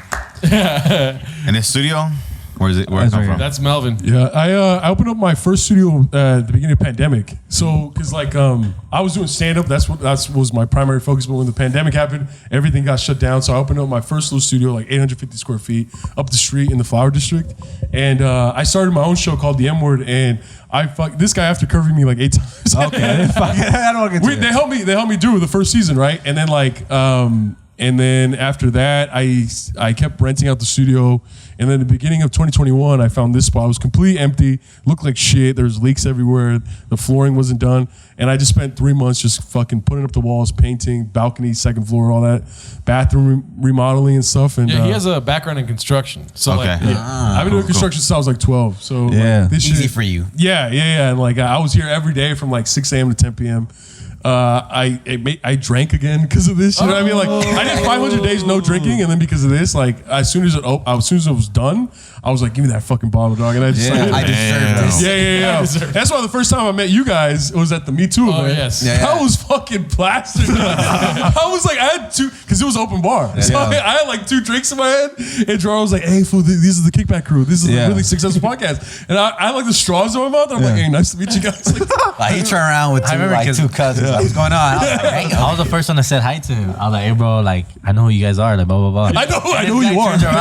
You fucking sick. Then I started talking to this guy. Yeah. I told them too. I was like, Doc, what the fuck is the matter with you? And then he was like, what? I was like, bro, you're not like talking to anyone. He's like, he dropped this shit. He picked me up. He was like, oh. No, I remember. I met you guys and I was like, what did I say to you guys? I was like, dude, you guys are beautiful. What the fuck? They were like, you guys are fucking big. You're fucking tall as hell, man.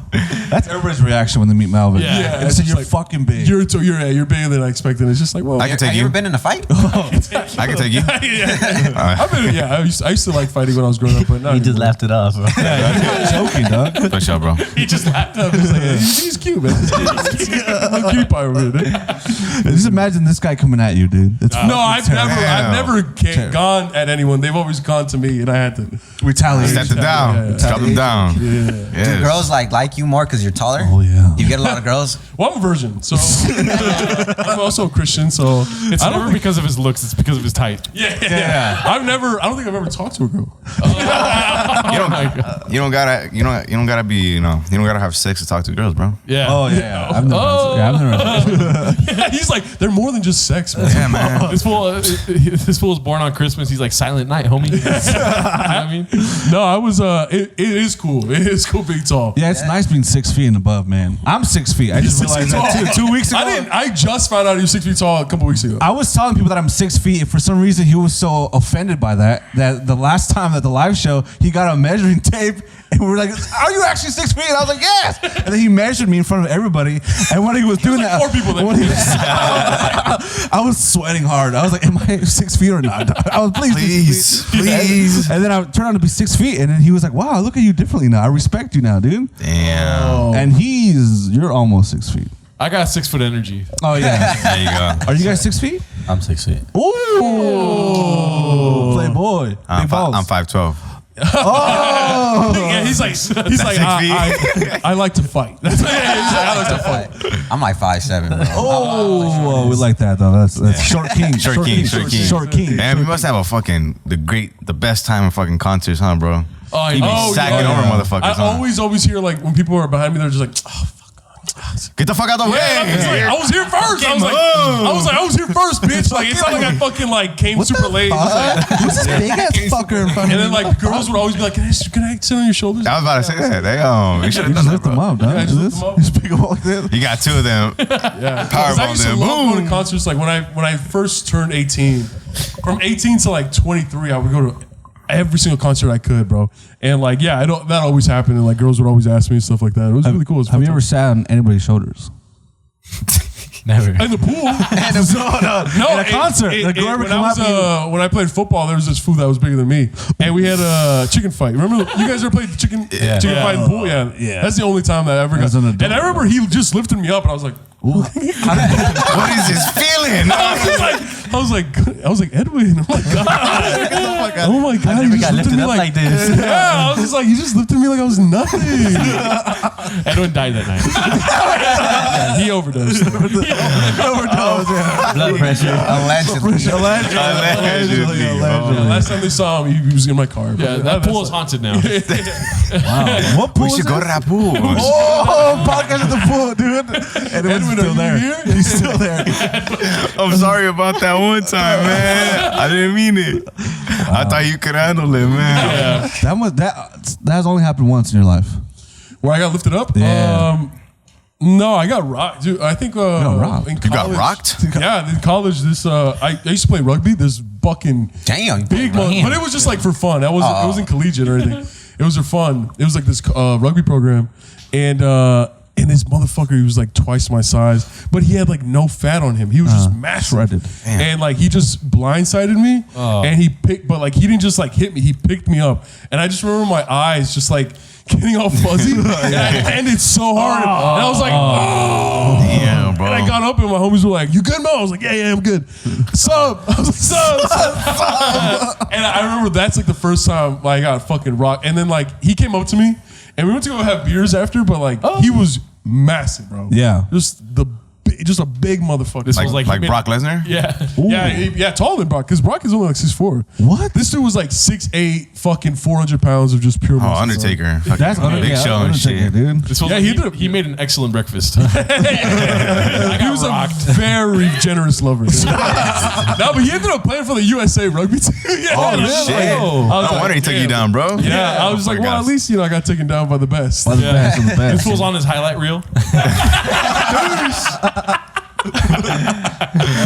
I'm the reason why he's getting recruited. They saw that, they're like, oh my fucking God. That's a big ass Take him. We need him. The schools are trying to choose athletes. They're like, did you see what he did to Melvin? That Melvin? What's your name, son? I want you to come play for my team. Okay. Somebody left a comment on the YouTube today and said, is that guy's name Melvin? People hate on in the highlight reel, you say. No, the highlight reel. There's like, is that Melvin from UCMO? Oh my God. I just thought it was so funny. Somebody was like, is his name Melvin for real? Well, they thought his name would be like Big Show or some shit, bro. Yeah. Every time, I do get a lot of, when I tell people my name, a lot of black people always tell me, I've never met a non-black Melvin. Oh. What? And I'm just like, is that like a prominent name in the black community? And they're like, yeah. And I'm just like, well, I've never met. Really? I personally have never met another Melvin. Yeah, well, yes. Yeah, I don't think I have, Yeah, I man. never met him. So You're welcome. Melvarius. Melvarius. I got one homie that's named Melvin. He's pretty tall too. Damn, all the Melvins are fucking high motherfuckers, Then again, bro. George knows everybody, bro. Like he's that one friend that when you go out, he sees everybody. Like He's shaking guys up everybody's everybody's hand. hand. I'm like, damn, bro. Like, What's up, bro? Hey, that's what happens when you start driving at 13, right? Meeting everyone. Have you been in a car accident? Nah, never. No, really? Knock on wood. Yes. There you go. That's the wood right there, baby. Expensive wood right there. I started driving at 18. I got into 4 already. I got into 4 car accidents in every car that I had. I've been driving for only, 10 He years? just got a new whip, so pray. Yeah, pray. Knock on that wood again, bro. Knock on that wood again, man. Elbow that wood. Deuce. I'm worried about my driving skills. I've never seen you drive, actually. Melvin, how do you do in cars, bro? Like, Oh, what kind dude. no, at first. Oh, like what type of car airplanes. you got? I got a convertible Ford Mustang. Ooh. So I have to put the seat all the way back. So I was about to I can't say. give anyone rides. No. Yeah, I can only get person in One the passenger person, seat, yeah. person behind the passenger seat. That's a That's a And- pointless car. Yeah. What'd you say? That's a pointless car. Fuck you! It gets me from point A to B. You can't give your friends Bro, a and ride. I got in my senior year of high school, and putting the top down, driving down the beach. Like in high school, that shit was pretty cool. But I'm still a virgin though. But like, Oh my god. Wait, are you still a virgin for real, or are you No, joking yeah. around? no, it's for real. It's for real. Oh, okay. Yeah. We don't like to. We don't like to talk about it. That's good, man. You save yourself for marriage. Or I think people are you are starting to struggling? believe that I'm. We don't like to talk about it, but He's like, I'm a virgin, but my hand's not, dude. These hands up. your hands are calloused, dude. Your hands are all ripped apart, dog. The whole time his hands in Joel's butthole. He's just like, Like when I ride with You lifted me up with your thumb. Like a fucking puppet, bro. Fucking talking. He's the reason why he fucking talking, bro. He's the reason why he fucking talking. I'm like, that's why he brings a Bigfoot. So Bigfoot.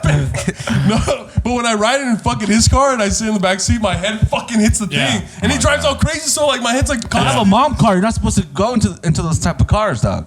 You're not meant for those cars. I have a mom car. What type of car you got? RAV4, baby. ready for that. That for 2007 RAV4, baby. They're not meant for people like you. What's a good car that you can fit in? Like, what's a car that you got in and you're like, fuck, man, finally. I used to drive a Ford 250, and it was like elevated. What is that what it's called? With the lifted, like- lifted, yeah. Who the fuck said a U-Haul? U-Haul. I said U-Haul. Fuck you. You would fit nice on you. Bro, dude, fuck you. I can just drive you around. You Imagine can just stand in arriving the at a back. party. He's like, who the fuck got the U-Haul? Lift up that big ass door. You walking out. It's Melvin. What the fuck? Hey, U-Haul's here. We gotta go. Yeah, He's in a white suit. There's like a stool chair in the fucking middle of the U-Haul, like the back of the. So he's sitting in, bro. He ain't moving Just anywhere. reading a Bro. book or some shit. I'm chained down. You know when they transport like tractors and stuff? Oh man, you look like a fucking monster, bro. Whoa. Like you look like you're about to get into like the fucking best fight in your life, bro. Yeah, dude. What's your record? I don't like fighting anymore, dude. It's like I'm a very peaceful guy. Would you ever do like influencer boxing? Would you ever try it? Nah. Why not? That'd be cool. I told Joel this, and I think I told you once, but I want to see fucking Melvin go on slap fight, dude. Power slam. Power. Yes. Heavyweight. Look at his fucking hands. Wow. Compared to Joel's, tiny, dog. No, but you listen. I'm big and everything. And I can defend myself. But you know who's really a trained fighter? This guy. No. Like he's actually a trained fighter. I swear to God, I'm not doing a bit. He's being humble, but he's actually really good at fighting. He trained at the what's that UFC gym? That's a public gym. That's what I'm saying. Yeah, and you've trained there. I've trained people there, yes. Bro, but I've trained people that About the He's staff, actually a yes. fighter, dog. Can you get up in shadow box for us? I'll hold it for you. Take off, No. take off your shirt. I'll get Take off your shirt. Guy's like, no. No. That's for off the camera. I don't like to show my techniques like that. You know what I'm saying? Start the compilation of all the times in shadow box. People pay for those. The people that I coach like fucking women's self-defense, men's self-defense, women's lying. fighting. No, I swear to God, I'm not fucking lying. I'm a son of Christ or Jesus Christ or Jehovah. Right? Oh my God. Bro, throw 3 names out there. Yeah, three names that don't fucking give a fuck about me anymore. He was like, man, I don't. Damn, what? Hey, here. 3 names of people that don't care for me no more. Man. Oh man, That's not true, Joel. Melvin, it's not true. Oh man. I'm like, you're not Melvin, Joel. He's not going through it. Sometimes, but he's actually a really good fighter, dude. Yeah, we should all fight after this. Is that? Fuck, man. That's a vlog right there. Would you guys have like in Russia they have like 3 versus 3 boxing tournaments and stuff like that? Yeah. Would you guys ever do that against Yeah, another we would. podcast? That'd be fun. That's Yeah. Yeah, I'll be the weak link, bro. I'll be the weak link, bro. I'll be the first one out. Dude, honestly. you're not the weakest link. Yeah, you got speed on you, bro. I can duck and maneuver. And if someone let me hits see you you on do the that. head, you have like extra cushion. Oh yeah, the hair. Let me see you bob and weave real quick. Now that's a seizure right there, bro. No, that's He just got knocked Wait, out. did you actually do it? Because all I saw was just like, It was just fucking hair, bro. that's how quick it was. It's like, no, that's sleep paralysis. Ready? Yeah. Wants to do it again? Oh shit! slow I'm motion. overwhelmed, dude. We're That's in the 60 one. frames. We're not. Bro, I 120, think dog. you've been taking my seminars or no? That's what I teach. That's for that Bigfoot hunting, bro. Oh, that's Bigfoot expensive. hunting. You should get on that shit. No, I'm terrified of fighting. I don't like fighting. That's why I got sober, because I'm kind of like an aggressive drunk. Oh, shit, like a deal then. Yes. Yeah. I'm Theo ready, dude. I am a Theo, actually. I am Shout a out Theo, to Natasha and Sophia. I'll do wrestling, professional wrestling. Okay. Like Logan Paul. Oh, so like WWE? Hell yeah. scripted wrestling. Not Yeah, like, hell yeah. jiu-jitsu. Amateur Oh wrestling. no, not amateur wrestling. That would fucking kill me. That, dude. Amateur wrestling is scary as shit, man. I'm Gucci on that, dog. And a professional wrestling for sure. Speaking of Gucci, you guys are a lot younger than us, right? Yes. I wanted to know if you guys can clue us into the lingo on the streets nowadays. Okay. Like what word? Maybe test us. Like, tell us some words, and I'll tell you exactly what that means, right? Okay. Yes. Okay. You know what? What's cracking? It's cracking. Oh, what's cracking? That's been from the around 80s. since- That's easy. What about I'm gonna keep it a buck? Oh, okay. This is a new one that I've learned. It means that you're gonna keep it real. Ooh. Yeah. Oh, I say yeah. that a lot. I'm gonna keep it a buck. Like, Yeah. You fucking up. See, I respect people. I don't know what that means. I respect people that use that, but then I picture myself like, you know, you go out of body in your imagination and whatnot. I'm like, Gerardo, don't ever say I'm keeping it a buck. You know what I mean? It's What not do cool you when we say do it. though? Like, I'm keep a book. I'm gonna keep it a buck with you, dude. That's how I say it. I can't do it. I'm going to keep it $1 with you. I'm gonna keep it a couple cents with you. But like, Buck. I don't need lingo. I just say, can I be transparent and honest with you? Oh my gosh. I would that puts me in a trance where I have to pay attention to you, bro. I have to pay attention to you. I'll be like, That's what I'm saying. Can I be honest and vulnerable with you? I'll lock in. I'm like, Can I be candid with you? Can I just be frank? Yeah. Oh. No, you're Melvin. You're Melvin. Can I be furthermore. You'd be like, damn. Dude, I love using furthermore, dude, when it's not needed. I've never heard you say those. Because I use however. He lying. I use however. That's what. I use however. You say furthermorification. I say semicolon, comma, and then boom. Dang. Another Question mark? Question mark. That's what it is. what about tronco? You never heard of that one? Oh, Tronco. I've seen this in Tronquito. comment sections. Never. That's when you Tronco, snore, he's a little right? tronco. Oh, he's being a trontico. Damn, this Tronquito. is over here. What is it? The tronco is like a guy being dumb. Like he's being super dumb, but it's in Spanish, like a tronco. Un trocazo, troncazo, un Yeah. troncazo, You could be tronquísimo. like, look at this tronco right here. Hey, you tronco, man. What about crack? You ever heard of the word crack? You guys never heard of that? No, they use it like this. Like, that fool's a crack. You ever heard of that? Like when he's like, they're doing really fucking good at something. Yeah, He's going like. especially they use that shit at soccer when they play soccer. Like in soccer, when you see a player going crazy, he'd be like, "That fool's a crack." He crack. Oh, like what is it? Croc? Like crack. A crocodile. Is Yeah, like crack. No, crack, But you crack. say it like crack. Oh. Yeah. What about he's a demon? You ever heard of that one? I've heard Oh, that. yeah. I've He's heard that at He's a church. demon. Yeah. Joel or Melvin. Yeah. I've never kissed a girl. Wow, dude. I'm learning a lot. Croc, man. For Croc, it's more like I'm more like secure the bag. He's securing the bag right now, dude. Yeah. Right? How do we talk? George would be like, yo, what up, cuzzo? I'm gonna keep it one. I don't I'ma know, keep it bro. one. You can't put us on a spot. Okay? I'm gonna keep Can't put us in a I spot. see a keep lot it about it. 46 This with comes to you. my mind. Yeah, Yeah. see, like that's where I struggle, right? Like people saying like I'm gonna keep it a buck, right? Maybe I'll go as far as being like 100. Yeah. You know, but I can't like consciously say keep it a buck. I'm gonna be like, do you mind if we open a dialogue about something really quick? Yes, dude. We came up with one. Which was the one that we came up with? I Andana? say, I said that one. what's that? I said on Donda. Oh, on Donda. Yeah. Like that song, like On like, God. On God. Yeah. Yeah. I forgot how I started saying it. It was my homie Junior. Like I didn't know that was fucking Kanye's mom. So I said I was like on Donda, and then Donda came out. I was like, what the fuck? I started that trend. Like I thought that was. Melvin's actually a huge Kanye West fan ever since late 2022. Oh my This is a god. recent controversy. I love Yeah, Kanye. see, the tweets are really his like. Yeah. So the problem with Jewish people. Hold on. Every time you say that, I cut out the episode. But he made Graduation though. Yeah. Yeah, he made graduation. I saw I thought that. you were gonna be like, hold on, you are spitting facts. Yeah, I painted that the album cover of My Beautiful Dark Twisted Fantasy. Where's the rest? Because I wanted my guests to be the art. You know what I mean? So That's dope. That's dope. Because it's anything. What about you guys have heard of the? Oh, he's spitting. Oh, yeah. let him cook. I say, Let him cook is one of my favorite ones now. He cooking. Yeah. Yeah. Like let him like- cook. I feel like when I speak, Yes. a lot of people feel that way about me. Let him cook. Give him time. Anyways, that's Be patient with him. Oh, okay. He's only 7 years old. I set myself up for that one. be patient with him. He's not okay. He needs time. If someone was like, let him cook, I would be like, I'm not hungry. Let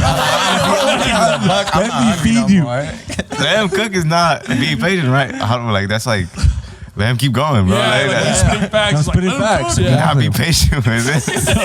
Be patient. He's not like us. He's not like us. He's not good. He's special. He's special. He's You got- special OP here, dude. Time, give him time. Give him time. Oh my god. process He's it. challenged. I am challenged. mentally. No, not mentally. There's been a rumor that I was possibly mentally challenged or physically disabled. in the Like past. the podcast, like the fans, they thought Oh that. no, he's Like, I know because well, your mom started it. my mom. Oh my gosh. My mom said I always say the story because Yes. I don't want to say too much tonight because I don't want to get emotional. I don't want to get emotional. I want to keep it a buck with you. Awesome. Yeah, there you go. Hey, let him Patient cook. with him. Be patient. Let me cook. Let me cook. Let me keep it a buck. Patient with him. Let me keep it a buck. Give him some time. I'm about to be croc with you right now. Or let me keep it a buck. I did beat Say Down croc. syndrome. Yeah. You beat Down syndrome? Yeah. Awesome. Yeah. That's beautiful. That was a tronquito, bro. I can respect that because my oldest brother, that's what he beat it too. Yeah, dude. It's a common thing It was a little nowadays, baby. man. It was a little baby. I was not even born and I beat that shit, dog. Yeah, well, they told the mom, like, hey, there's a chance that he's going to come out like that. Is that what happened with your brother? Yeah, no, he came out like that, but then like over the years he beat it. His face started forming and like, not saying that it's not like he started forming like in a regular. Oh wow, Dude, I didn't know that was possible. Yeah, I didn't know it was possible either. But Joel just was drinking his brain fluids. Yeah, because I had my tubes wrapped around my Umbilical throat. cord around his neck when he was in the womb. Yeah, and the doctor said that I might have Down syndrome, and she told my mom that, and my mom just told me this randomly when I was just working. I was just editing. She told me this out of nowhere, like a year ago, dog. She was proud. She was like, wow. She saw you editing and He's cooking. He's cooking right now. He's She cooking saw right you now. cooking. And my meal went from Troco to crack. Look, That's a blessing though. That's Yeah. cool. Yeah, That's dude. awesome. Thank you man. for opening up, man. That's Yeah. amazing. He Yeah, does it too Thank much. you for keeping it a buck. Yeah. Hey, I'm thank you gonna for being cry. patient with him. I'm gonna cry later. Yeah. Also, too, like when the first time we do you guys remember the first time you heard Lego? Lego. Oh, yeah. Let's go. Yeah. Doesn't it feel Lego. like it's just been around forever? There you go. Right? That's the first time I hear someone say that. Lego. I don't use it. I've never used it. Yeah, I We used to never be use like, it. yes, sir. Like, let's go. yeah. Sir. Dale. From Pitbull, dale. Yeah. You guys don't know Pitbull? No. Mr. Worldwide. Yeah, dude. Nah, I don't fuck with that. Is that the guy that looks like Chalino? Oh, he's bald, bro. Chalino Sanchez? Yeah, Chalino Sanchez. Nah, bro. Yeah, I don't fuck with From that. Sinaloa. You guys know Chalino Sanchez? yeah. You guys like Chalino Sanchez? Yeah. Right? We all kind of look like him a little bit. Someone said that I look like I just joined Los Bookies with this haircut. You guys look like I would have compared to you, but I cut my hair off. So You look like Eddie Guerrero when he in the 90s. I was like, Yeah, when he was on drugs and shit. before he got in shape. right before he died? You look like, on his death, you look like him on his death. Do you guys get bullied on social media a lot or no? I've been bullied. He gets bullied a lot. He gets called the C word for Salvadorans. Oh, Yeah. no, there was a clip that went viral, which I talk about a story about because I'm half Salvadorian, half Guatemalan. Gross, right? oh, No, I'm just playing. Sorry. if I beat you, Hey, I was cooking. damn. I know the meeting he's talking about. I know that Yeah, word. and like what you called, and I've never experienced the amount of hatred from other Mexicans calling me telling me I should kill myself and calling me a piece of shit and stuff. Yeah, we're not. And I'm like, dude, you see the problem with Mexicans? What's the word? You can cut it off. Cerote. Cerote? Yeah. Oh, It means shit. like piece of shit. Yeah, I know. Yeah. But there's a meaning, like the whole meaning why they call him that. Oh, fuck. Yeah, and what you called, but Dark I think, meaning.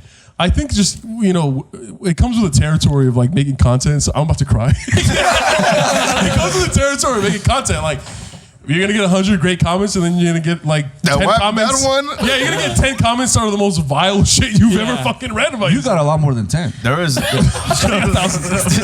thing going around that they thought I was gay. Oh. A lot of comment section thinks that he's gay. Yeah. Yeah. Hey, and I think it's straight. let them know. Where are you? You got so uncomfortable. Hey, let him cook. No. I get it. Tell him you're not gay. He's not gay. Hold on.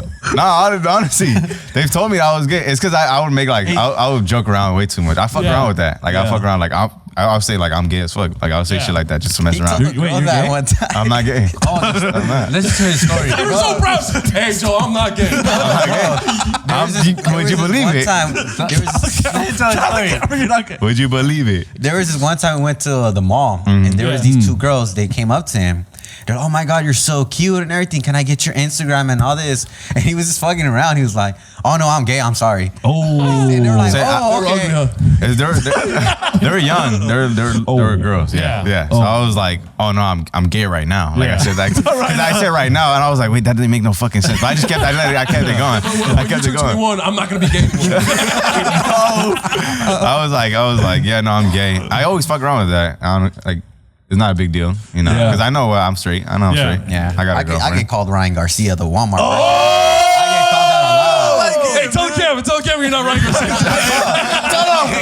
They'd be like, why does he look like the Walmart version of Ryan Garcia? I'm like, damn, that's fucked up. That one's like, that one gets I don't know how it hurts. see it, though. I'm like, You two are very handsome men. Yeah. I told him like, well, how does that hurt, bro? You're getting complimented saying But you're like- a multi-million dollar, boxer. You can fuck But the anybody up, Walmart bro. version of that food. It's fine. That's the The part right Fontana there. I'm just version. like, The Fontana version. Hey, Fontana version. the ghetto version. Walmart ain't that bad. Walmart ain't that bad. Oh, dude, Walmart's amazing, man. Hey, bro. He gets a lot of love, which we get jealous. He's humble. Yeah. He's humble. He'd be like, why do he look so fine? The guy in the It's because hat. I'm like, bro.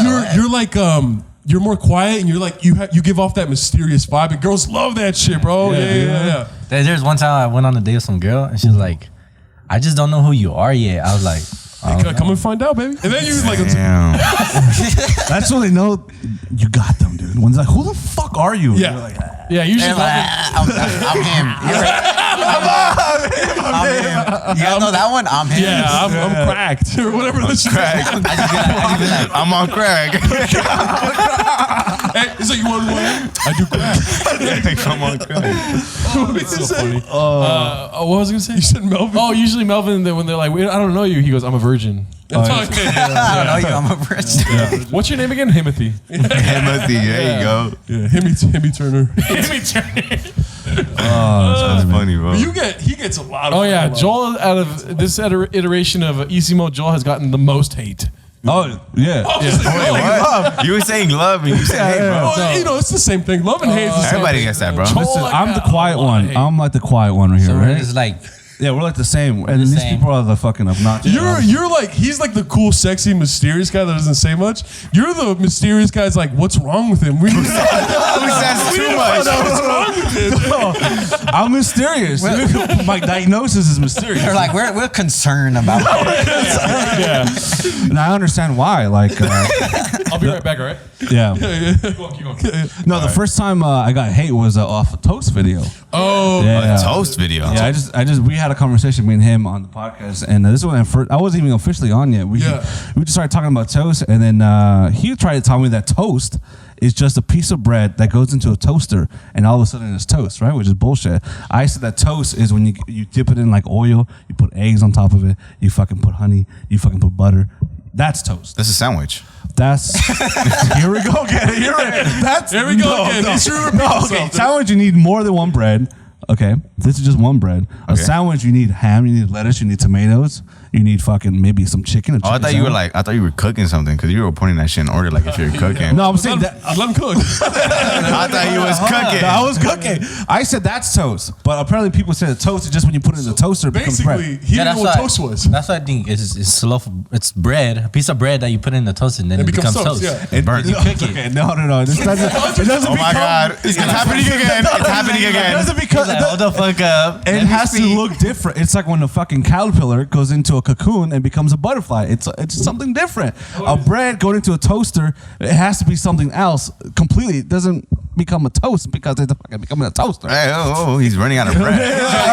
I'm getting frustrated. Too much. You're cooking too much. You're burning the food. I'm getting on fire, frustrated. bro. I'm on I fire. see steam. I see steam, bro. That's when people were like, "Oh, he's fucking retarded," right? Let me change that word.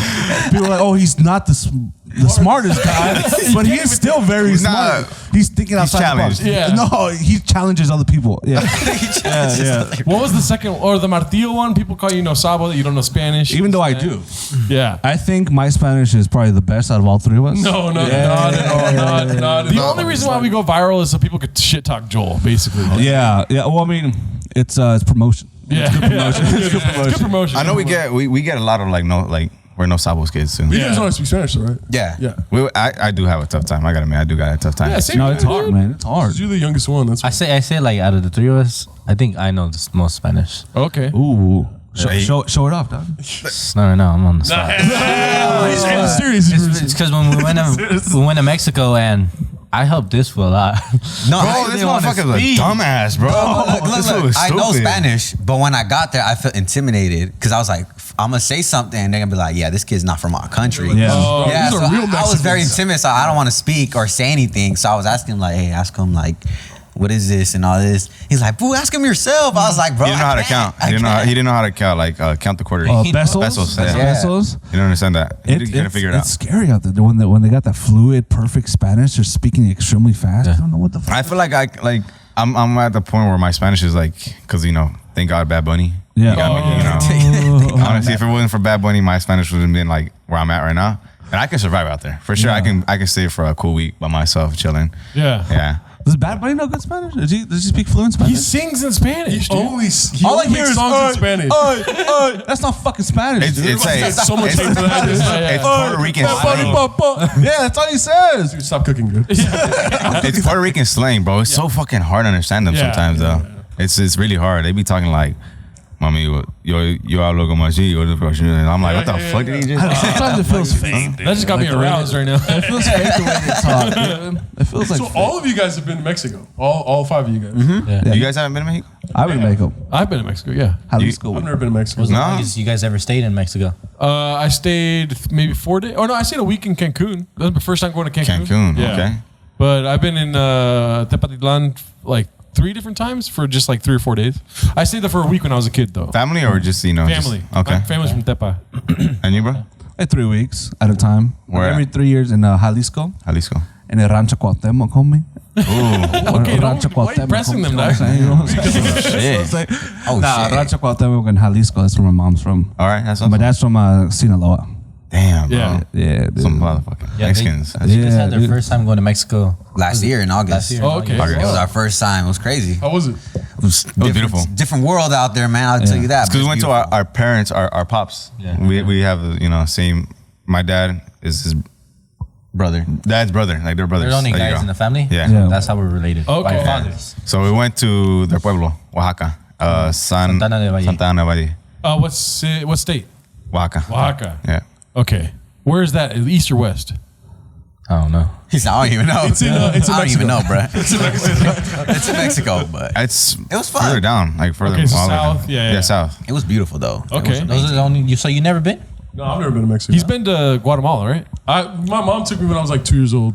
That's about it. No, that don't count. think- Then you don't yeah, remember. exactly. The places where I recommend is probably be like TJ. No. Cabo San Lucas? Cabo San Lucas, because there is about a lot of Americans there. Yeah. It's basically like just Americans. Oh, there. yeah, yeah. This is tourist. It's Well, a, he it's speaks a party. Spanish. It's basically like a party. Oh, Party Yeah. City, yeah. I would take him to Tepa though. Tepa's fucking tight. It's like a church town though. Yeah. Like I say it's a town. People are like it's a city, fool. I'm like, all right, go fuck yourself, dude. Yeah. And the other one is Acapulco. Acapulco, yeah. I want to go to Tulum. Tulum is like Cancun area. Yeah. Oaxaca was beautiful. It was just a pueblo. Like it was just yeah. everybody knew everybody. Yeah. Like Yeah. and like everywhere we walked, like because we were walking the whole time. That's the beauty of it. Yeah. Like we can't like.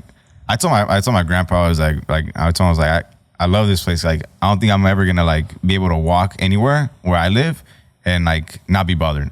Yeah. You know, because I'm like, so there's gonna be a crackhead roaming around coming at me, you Yeah. know, and San Bernardino, and I was like, this place is beautiful. I don't think I'm ever gonna get to experience it again. And like everywhere we walked, he would point out, he was like, "Eso es tu tío, eso es tu tía." Like everywhere, like that whole pueblo was just family to us. Yeah. Like everywhere, like we'll meet people there, and they'll just say like, "Oh hi, this is like your tío." I'm like, "What the fuck? I have so many." Yeah. It was They all live crazy. like around and everything. And you Yeah. guys, it's because the language out there is very different.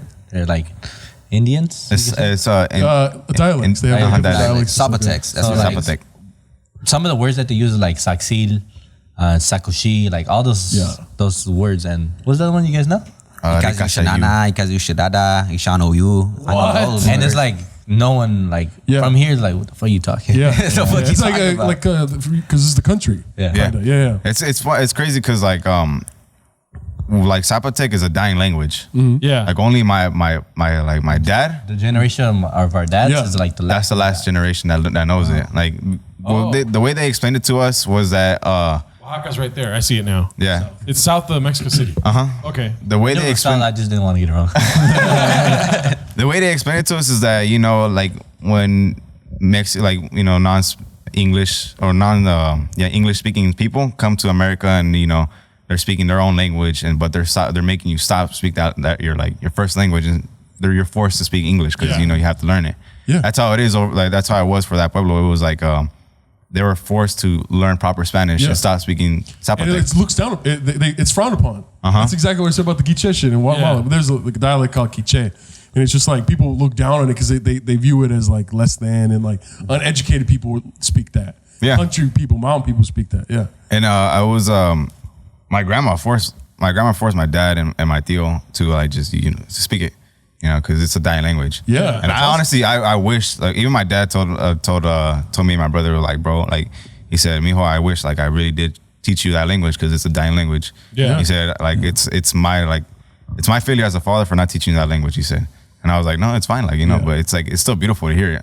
Like when I hear my grandma, my dad speaking like that language is so beautiful, bro. Yeah, Like 100%. walking around and seeing like the elderly people, when we see them, we say saxil. That's good morning to them, and they say saxil también. Saxil. It's like saying buenos dias. Yeah. Yeah. Wow. And it's beautiful. It's awesome. Yeah. I loved it. Yeah, and it changed a lot because back then, when you seen an older person in the street, you had to like grab their hand and like basically like kind of like kiss them, like that's how you used to be. And now like people are mad that they don't do that no more. It's just you just say they didn't even say they just say buenos dias y es todo.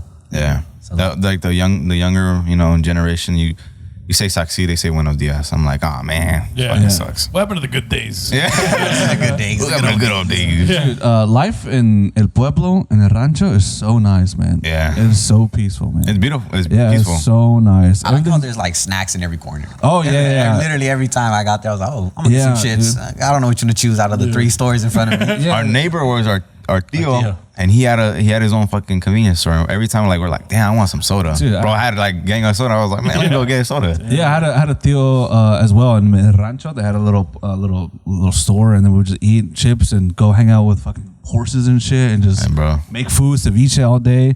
And I was younger too, so when I lived over here, my mom was a lot more strict.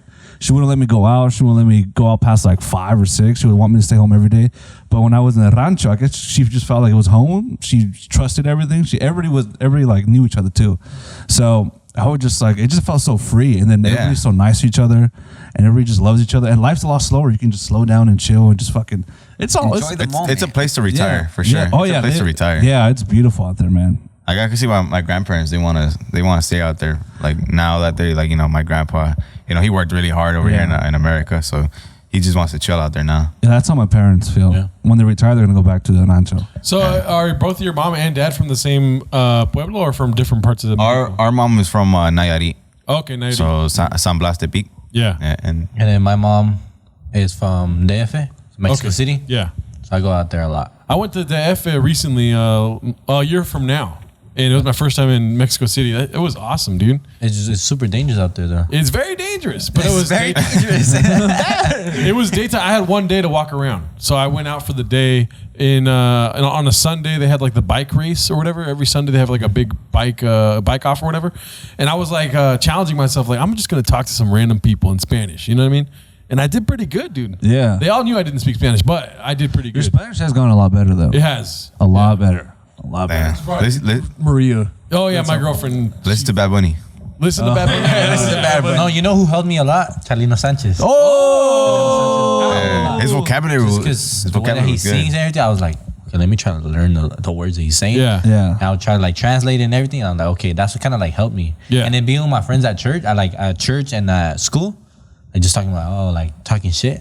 I used to like talk shit back and listen Spanish. Because helped me more. one of his lyrics like tengo el alma enamorado. Yeah. Como de pensar corazón. That's like it's like a that one was a tongue twister to figure that one out. And I was like, fuck, this motherfucker got some crazy ass vocabulary. So Yeah. when you guys go home, do you guys speak to your parents in Spanish? Yes. Yeah, Except me for my too. pops. Our dads, they speak proper English. Okay. And proper Spanish. Yeah. And Zapotec. So they got 3 languages in them. Wow. Oh, it stopped? Yeah. Okay, we're good. Want to go check it? No, you're good. You're good. Okay. Yeah, so what helped me a lot to learn Spanish was my grandpa dying. When my grandpa passed away, I started listening. Like, my grandma was still alive, so I went to her house and she gave me a bunch of songs that my grandpa would like or whatever. So I made a little playlist.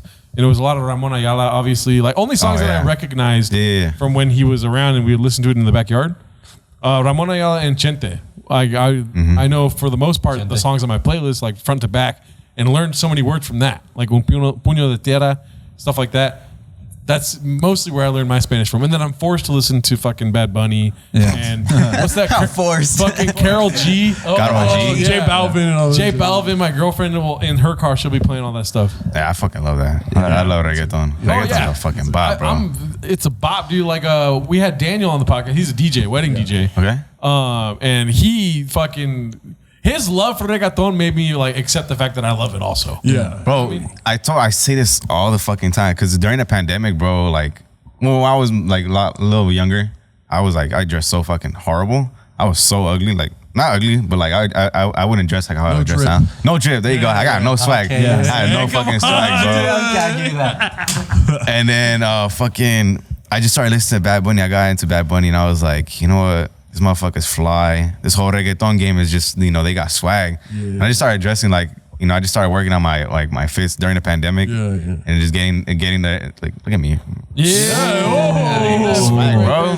I have a question for you, man. Are you a thrift store shopper? Yeah. Yeah. Right here. Thrift. All three of them. All my stuff. I just transitioned. We're new to the game. Yeah, I just made them thrift Oh, store I seen guys. you guys' video. I was like, yo, these guys gotta come like to like my spots where I go to because these guys. Oh, dude, that'll be amazing. I'm so down, dude. Yeah, I love thrifting, man. It's amazing. Dude, it's like therapy. It's better than Yeah. going to any store because if you go to a store, you buy like one shirt for like $50, but when you go thrifting, you can get like 20 things for $50. Yeah. You know, I go to the bins a lot because the bins is like way cheaper than going to an actual thrift store. The bins. What is that? You don't know the bins? No. So it's like I'm pretty sure it's just Goodwill because the bins, the Goodwill bins, they have like they just put like bins, like big like bins of just clothes and clothes and clothes. Yeah, they just and put you like a have price to. right there. No, they don't put a price. They don't put a price. They just have the bins, and you take out the stuff you want. You know, you choose whichever. It's like not washed, of course. Like it's just shit that they like. It was garbaged up. They throw in there, Oh, that's cool. and you grab them and you take them to the cashier, and they weigh it.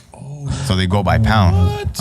So you can buy. I got like 5 pieces of like clothing for like $20. Ooh, is that in? And the pieces were like jackets, you know, Yeah. pants, That's what made it like heavy, blazers. Yeah. And I I'm was over like, here man. thinking Joel's into thrifting. You don't even know about bins, dude. Yeah, I never heard of fucking bins. I got this at the bins, and this was $7 Joel's just for this one. look at him. Jacket. Yeah, I thought I had the secrets to the universe.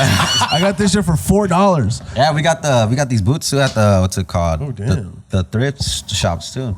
Wow. Yeah, man, it's important. Thrifting is, dude. It's like therapy, man. Like I It is said. therapy, bro. Especially if you're Love it. stressed out about something, put some music on. You just go look for Yeah, clothes, and then start grabbing shit. you just start. It's like fucking little by little. You're Yeah, uncovering- he took us thrifting, and it was I love thrift stores, but for like furniture and art pieces and stuff like Yeah. that. Oh, yeah. I used to never buy clothes, and he took me to one all the way in what was it, West Covina? West Covina, yeah. Oh, yeah, West Covina. Community thrift store. West Covina. Community shit. thrift.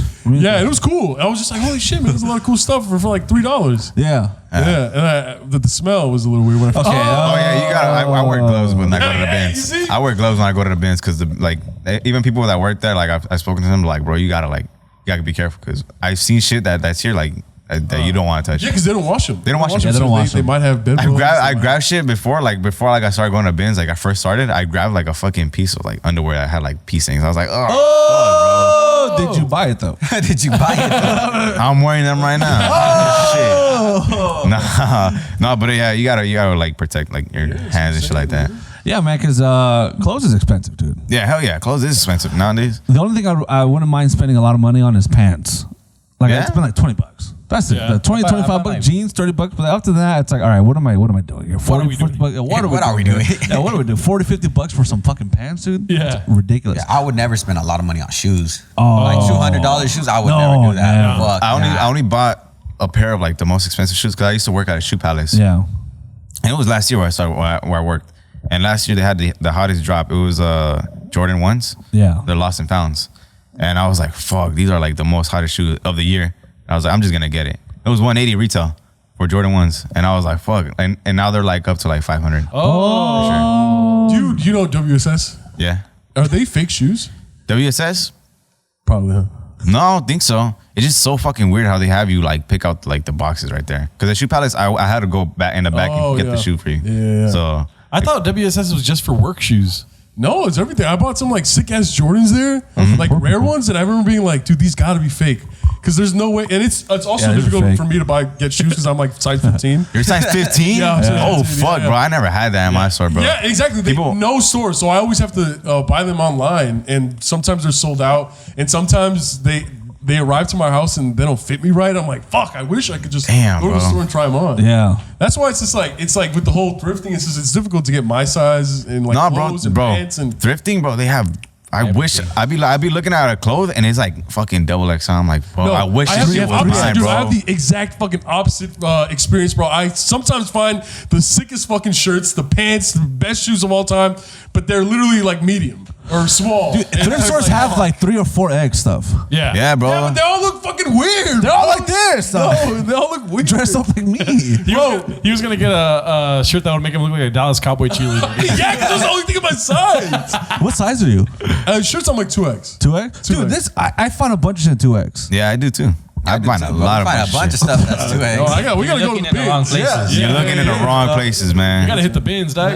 You gotta hit the bins. Yeah, That's but San Bernardino? yeah, San Bernardino bins. Yeah, That's where, it's, like, honestly, that the bins is where like it's at. Like, bro, there's so many beautiful girls that go there. Like, cause a lot of young people like go there to go, you know, cause it's like in now. Yeah. Like back then, I remember I was like a little kid. And I was like in middle school. I was like, Mom, I don't want to go to thrift. I'm gonna be seen here. Like, Be seen here. I want to like, let's go somewhere else. Let's go to the mall. Like, shit. Yeah. Like, I was like, man, I don't want to be here, bro. Sears. And now like, Mervin's. Melvin's. Robinson's Bay. Remember Robinson's Bay?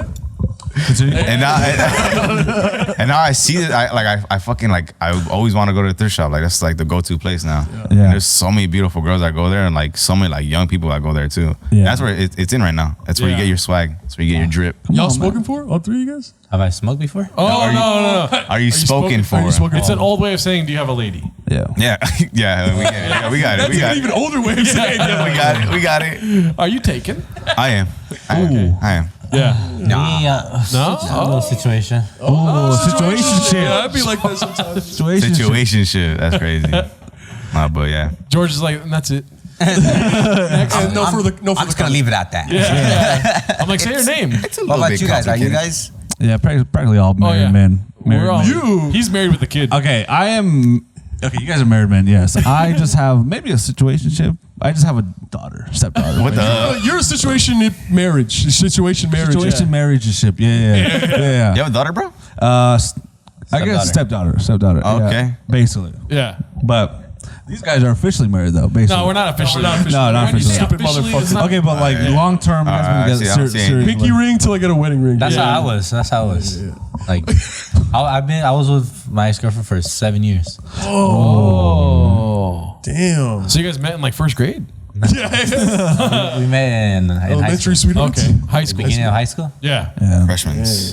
Fresh meats. Yeah. I when I was 15, I told my mom I had a crush on a girl, and she said, "You're not allowed to date till you're 30, cabrón." Damn. And then I ended up dating when I was 30. And you just started. Oh my gosh. He took it by heart. That's He said, some Satanas shit. She was like putting a spell on me, dude. Damn, bro. I've never even spoken to a girl, so I'm scared of talking to girls. Yeah, it's Single. He's a virgin. Yeah, he's a virgin. Yeah, look at his DMs. It's different. Yeah. Oh. We get that up. There be people messaging the podcast page like, I DM Melvin. He hasn't answered. Yeah, dude. Yeah. It's like they messaged. There was a cute tell Melvin to answer the DMs. And Yeah. I don't really answer the The DMs. girls love you, man. They fucking love you, man. Yeah. Anyways, moving on. It's weird. Bro, 7 foot tall. That's What's why. funny, like when we get DMs from girls too, he gets all like the cute girls, and he gets all the bad bitches. Yeah. And then I get all the guys. It's because you look stable. Like, Bro, I get when I look at you, I see a stable future. Bro, it's like I get DMs guys with like me. Oh, you look like Ready to break my heart. fuck. Yeah. Break my heart. Yeah, bro. You do look like you And break you look like hearts, you bro. would curve me.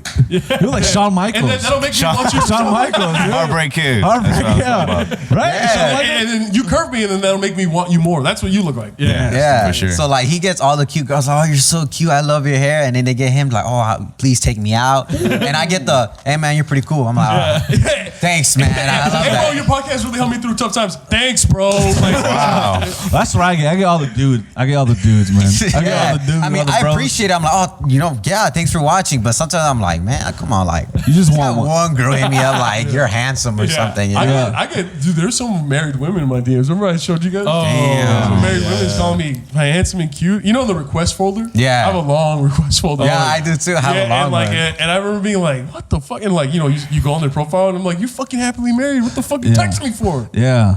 It's like, you're lucky I ain't no snitch, dude.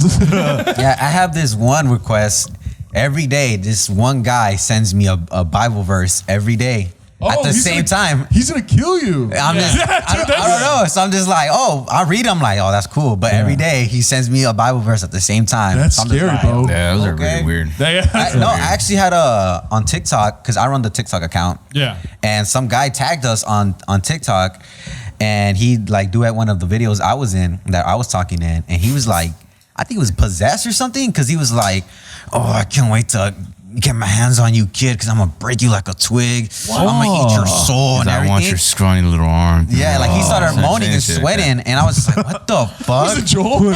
I was just like, what the fuck am I watching right now? I was like, this is fucking weird. What was funny is like I looked at this page again because he told me And when he told me what happened, I was like, dude, don't even reply to him. No. Cause like, you don't know if he's gonna come over and he's gonna fucking like, eat you, bro. Like you the don't know caption that. was like, I'm gonna eat your soul. Yeah. That was his caption. But the funny thing is, I look back at it now, and like I looked at his account, and what I saw was just like, it was that video, and then like a fucking shitload of them like that, like of him doing that with other Like content he did it creators. to everybody. Oh, okay. And then there's one who's like normal in daytime. He's like, oh yeah, well this was kind of good. This is a good video. I like this video. Like it's so normal. And I'm like, bro, are you like going crazy at night or something? Like, are you getting insomnia, bro? Like it's fucking crazy. How does he look?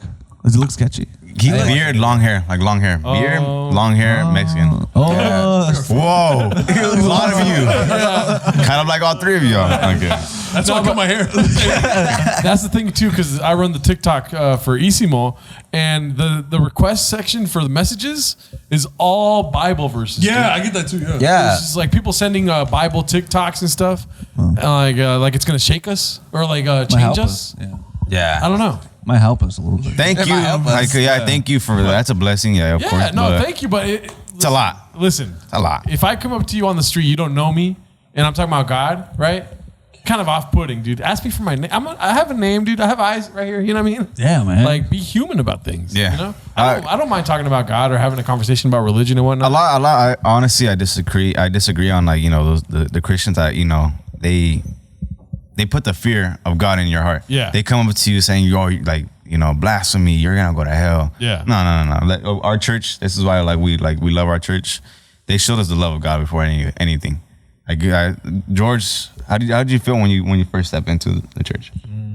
Well, a little background, like my parents separated when I was young. Yeah. So, me growing up, I moved in with my grandma, and I just felt like very lonely and very. That's why when I say I'm 22, I feel like I'm much older because I basically like growing up by myself. Like I drove at a young age. I had to Raise his little brothers. and then my little brother stayed with me too, so I had basically like kind of like raised him like as a father. So when I was feeling like super lonely at the time, and then just something was telling, like they were always telling me like, bro, let's go to church, like come on. And I would always get an excuse like, well, I got a soccer game, or I'm about to go with my friends, I'm gonna go party, and just things that I thought it was feeling that emptiness. It would just something calling me like, just go to church. And I went to church, and bro, I just cried a lot. And then like it like filled my heart with so much joy, so much happiness, and that's why I go to church. I go to church just Wednesdays, Thursdays, Fridays, and Sundays. Mm-hmm. And honestly, like you can see it for yourself. We're not the best Christians. Yeah. We cuss, we do scary shit, but we try our best. Still going to church, we're still going at it. That's how we get through. That's what we love about our faith, is that we don't push it to people like that. We don't force it on people. We just tell them what we know, what we experience, and we send them the invitation, and it's up to them. We plant that seed. That's it. Well, it's That's a proper way. Alcoholics Anonymous for me, because Alcoholics Anonymous worked a lot for me, right? Mm-hmm. And going there, it's like I can understand everything that people complain about it, right?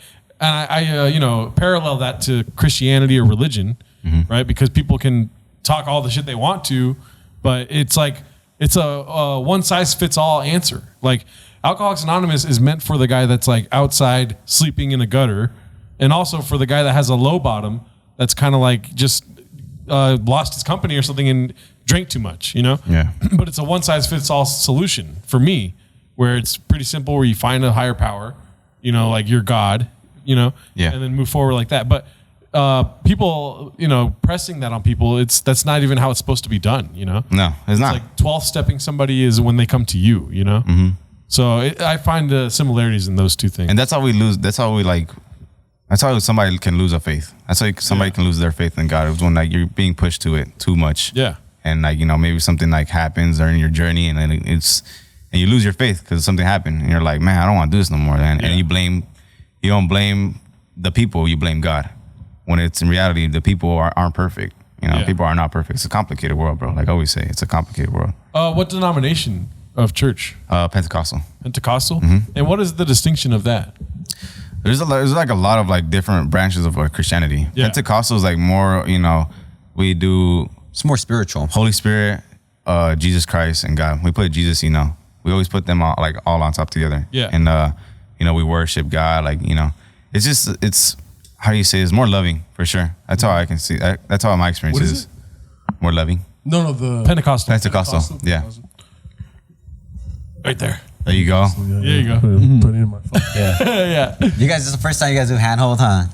Yeah, when We we usually do those. yeah, cause we bring guests and we do them handhold. They're like this, they're like that, swinging around. Some's like, you guys got to keep it like right So here. hard, bro. Yeah, my church wasn't really loving at all. No. You know, and it wasn't really loving. It's not the most. I don't know. My church is weird, but I grew up in it, and I was born into it, so I never really had my Molded own. by it. Yeah, I was molded by it, so I never really had my own thoughts about what religion is besides just being a Jehovah's Witness until like I was like 16, 17, and then. You know, I used to, it's weird when I look back now because I used to have such a strong faith in God. I used to pray to him every day, pray to him every night, go to church like 3 times a week. And it was such a huge part of my life. So when I left, I did feel like very empty and very sad because when I left the church, it's also kind of leaving the strong relationship I have with my mom because she brought me into it. She still is Jehovah's Witness. So it's like, I want to leave this church because they were just being very judgmental, like terrible people in the congregation. And my mom didn't see that side of it. She just saw me, a kid, rebelling against her and rebelling against God. So when I left, it was really hard because me and my brother left. And then it just affected my relationship with my parents. And I always had that relationship with God. And then now that was gone, I just kind of felt like lost for a couple of years. And now like I'm not really spiritual at all. I don't know what I am, but I just don't think about it anymore. But I see people who are religious, and I think like it's so fucking beautiful to have like somebody that you can go to or you can count on, like help you through shit. Because I always think about my mom and like God, Jehovah for her helped her through everything and anything. Now, you know, like she grew up Catholic, but she became Jehovah's Witness like a year, like 10 or 15 years ago, or 20 years ago rather. But I just see what religion does for people, or just having a faith. Maybe not just religion, but having a faith in a higher power. And I think it's fucking beautiful. Yeah. You know, and I wish I had it. You discovered Bigfoot. Bigfoot works for me. Bobo works for me. Dog. Loch Ness Monster's good for me. Dog. That guy's been through anything. I guess it's right. How about you? I don't. When people ask me what I am, like Christian or Catholic or whatever, I don't really know what to say because I grew up. There was a couple years when I was growing up that I went to a Catholic church and I did the whole first communion thing and all that jazz, and then I kind of left it once I hit like late middle school. I didn't do it in high school. And once I graduated high school, I was like, I got into it a little bit. And then after my freshman year of college, that it was in Sacramento State, I didn't want to be up there anymore. I had just found my love for stand-up after graduating high school, and I was like, I wanted to move back to LA, but I didn't know because I had a full ride, and I'm like, I don't know if I want to give this up because I'm happy here. I was around a bunch of not the best people, fucking just delving into the life of scummy people, you know what I'm saying? And then literally I took a semester off and I came back to LA and I was just focusing on stand-up, and I didn't want to go back to church because like specifically the church that I left, it was like very judgy, very judgmental. I everyone kind of knew everyone, and I don't like that. I like with like small towns, like you guys mentioned Mexico, like it's I think it's beautiful for you guys because it's like your family and stuff like that and everything. But like if there is no family bond and everyone just knows everyone's business, I don't like that at all. I feel like that's why I love LA so much. It's so big, it's so broad, you know what I mean? Like you don't have to move to another city to escape it. You just move fucking 20 minutes north, you know? Yeah. And I remember going to the church that I got baptized in La Pasita Vera. There's a church right there it's just down the street. Okay. It's like the first pueblo in LA. And I remember just like going like random times, and I knew the janitor, and he would just let me in, and I would just go in there and sit for hours on end. And sometimes I prayed, sometimes I cried, sometimes I just sat there, sometimes I was on Instagram, you know what I mean? Just just being in there, right? And I was just asking for guidance, and I kept praying for guidance because like I was really lost. And I was your age, I was 19. Yeah. And I was like just really asking for God. Like God is very important in my life. I don't talk about it, you know what I mean? Like even with this, like Like, you know, I don't. There's like 2 episodes, I think, on the Patreon where you kind of opened up about it. Yeah, and yeah, even then, like, you know what I mean. Like, I never bring it up to them. Like, you know what I mean. Like, it's always because either I'm asked or whatever. And then I remember feeling like, all right, I'm on the right path, and things got better for me after that. And it's still God is in everything that I do. Every time I get into a car, I start driving, or every time I'm about to embark on something big, or when something bad happens to me, when something good happens to me, I always pray. I always talk to him. Good. Yeah, and you know, like when I do crazy shit like this, the studio, like I always ask for his I always ask for his strength, like his love and his help. You know what I mean? Yeah. And but yeah, I am a very spiritual person.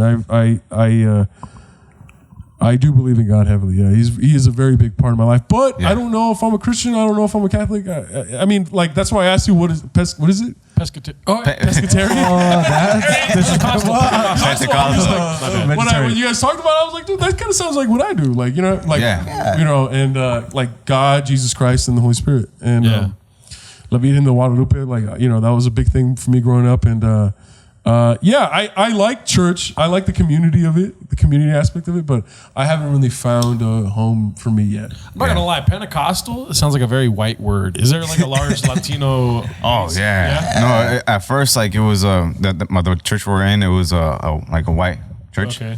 It was started by a white family, and then later on, when we got there, our pastor, Pastor Daniel, he didn't take over, but he helped. He was helping out.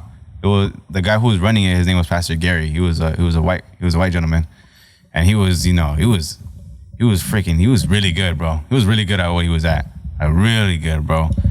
And you know, he came to a point where him and his wife had to retire, and you know, a church is a church. You know, the pastors don't run it. Yeah, it's the people.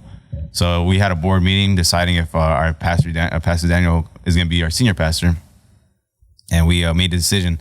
Everyone said yes, because our pastor like is outrageous, man. He's just so good at what he does, bro. I think he's one of like the best pastors out there for me personally, because he does all this technology by himself, bro. Yeah, like, he learned how to do it. Like, he knows how to control a camera from one room, like 3 cameras from one room. He set up like everything, bro, and he's just really good at what he does. And did you guys ever get into music? Yeah. I was in a worship team for a cool minute. Okay. I play the drums. That's why I learned how to play guitar. Yeah, me too. When I was 13, freshman year, like, I was driving home. I remember because I would always watch the band play at Teen Life, is like this, or Life Teen, whatever it's called. It's like the nighttime church for people that are in high school. And I was a very lonely kid until I got to college, you know? Mm-hmm. And so I would watch them playing it. And then I knew the drummer, Andrew. Yeah. And I was like, you know, I was so like jealous that they could play music. And then I went to high school one day, somebody brought a guitar to school. And on the way home, I told my mom, like, I don't care what you say, I'm going to learn how to play guitar. And she's like, no, you know? I was like, no, I don't think you understand. I'm going to get a fucking guitar and I'm going to learn how to play it, you know? Yeah. You could help me or you could not help me, you know? So I went to some classes, and then I was trying to be a part of the worship team, but I sucked at guitar so bad, dude. And then they would never let me, dude. Yeah, I sucked at guitar too. I wasn't worship team for the guitar. I was a singer. Oh, okay. The reason why I brought up that story of my pastor is because, you know, he's from Argentina. Oh. And our church is mostly just, you know, pure Spanish speaking. Just like the Pope. Yeah. The Pope is Argentinian, right? I think so. Is he? I don't know about him. I don't know. From Argentina? Argentine, that's how you say it. He's like, the Pope is Lionel Messi, right? Maradona? Maradona, yeah. No, but yeah, it's our church is like just pure Latinos, bro. It took over. How many people on average for one mass is like, do they show up? Like, for a service, Like 100. They fill up the parking lot. Oh. They fill up our parking lot. Oh, okay. So I thought they for had Spanish they fill up the parking lot. Yeah. But for English kind of like service, so it's English service first, like around 9 to 10:30, and that one's like a small congregation. You know, we're trying to get there. Like, yeah, it's the same father that does both English and Spanish. Pastor, yeah, same pastor. Same pastor, yeah. Or sometimes they switch off. Either his son-in-law does it, and for Spanish it's 11 to 1. Yeah, 11 to 1. And that thing gets filled up, bro. Yeah. It's crazy. Let me ask you this. I'm sorry. One of my good friends just started dating a gal, right? And she's like super religious, and my friend is not. My friend is an atheist. He's a good guy, but the girl was just like, "I'm sorry, you're great, but like, you're not religious. You're an atheist. Like, I want to date for a future. Like, I don't see a future with being someone with an atheist." And it really broke my friend's heart. That being said, would you guys ever date someone that wasn't like not only not religious like you guys, but like anti, like, you know? Oh, I don't know.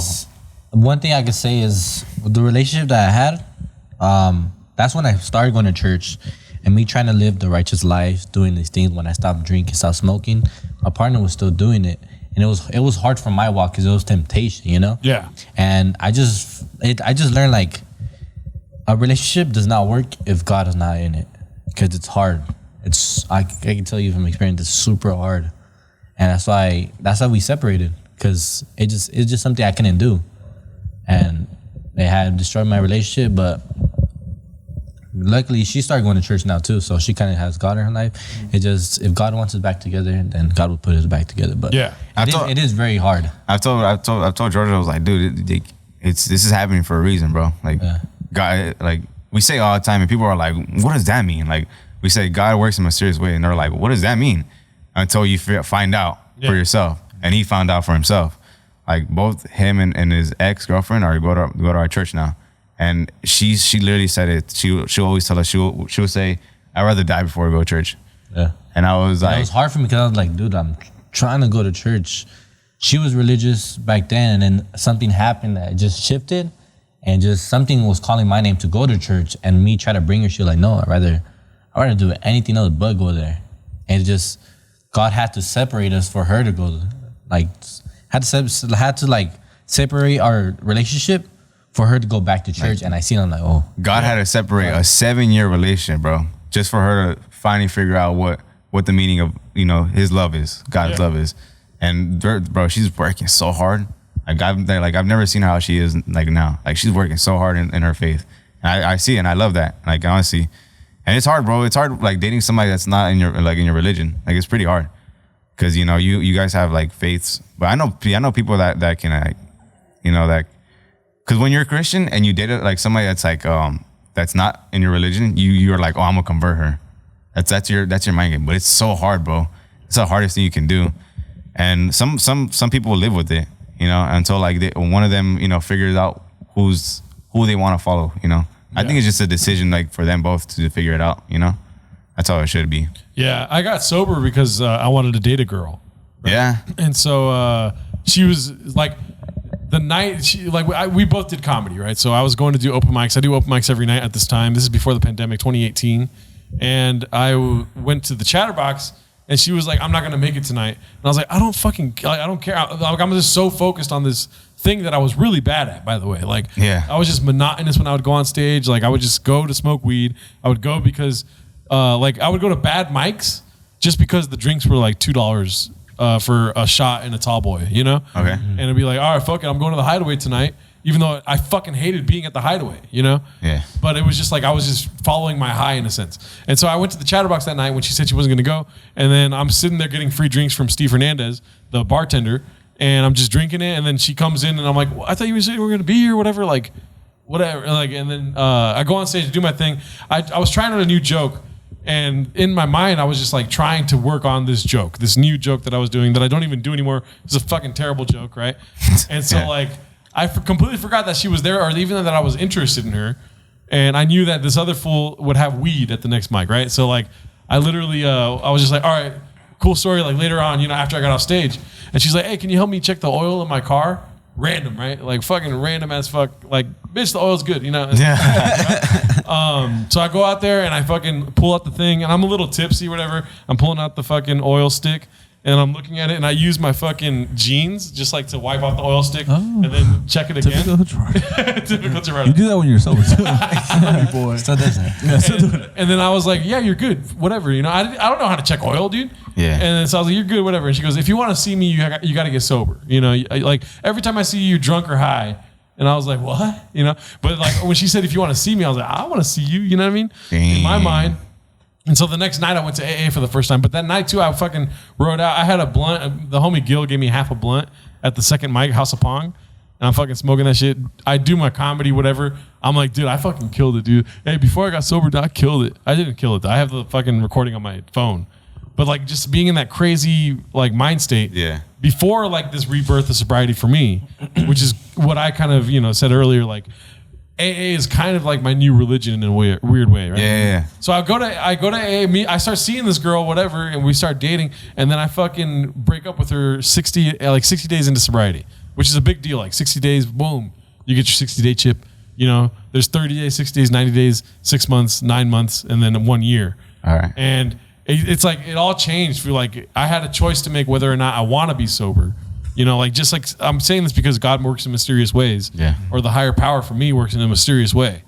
And like I remember being outside of my old apartment when I was living in Glendale and just like staring at the fucking power lines and like talking to the power lines because I hear like the buzzing and it's like some sort of like what is it called? Reflection of like something talking back to me.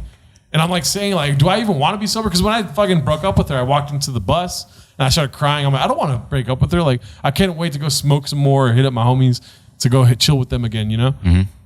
But for whatever reason, I stayed sober, dude. Through all that shit, I stayed sober and turning my life and my will over to the power of God in AA's terms, like a higher power, is what kind of got me through all that shit, Anyways, all right, that's it for just kidding. That's amazing. That was awesome. Yeah, wow. Yeah. That's that. So I can talk, like if anyone fucking talks shit on religion or anything, it's like I said, dude, a one size fits all.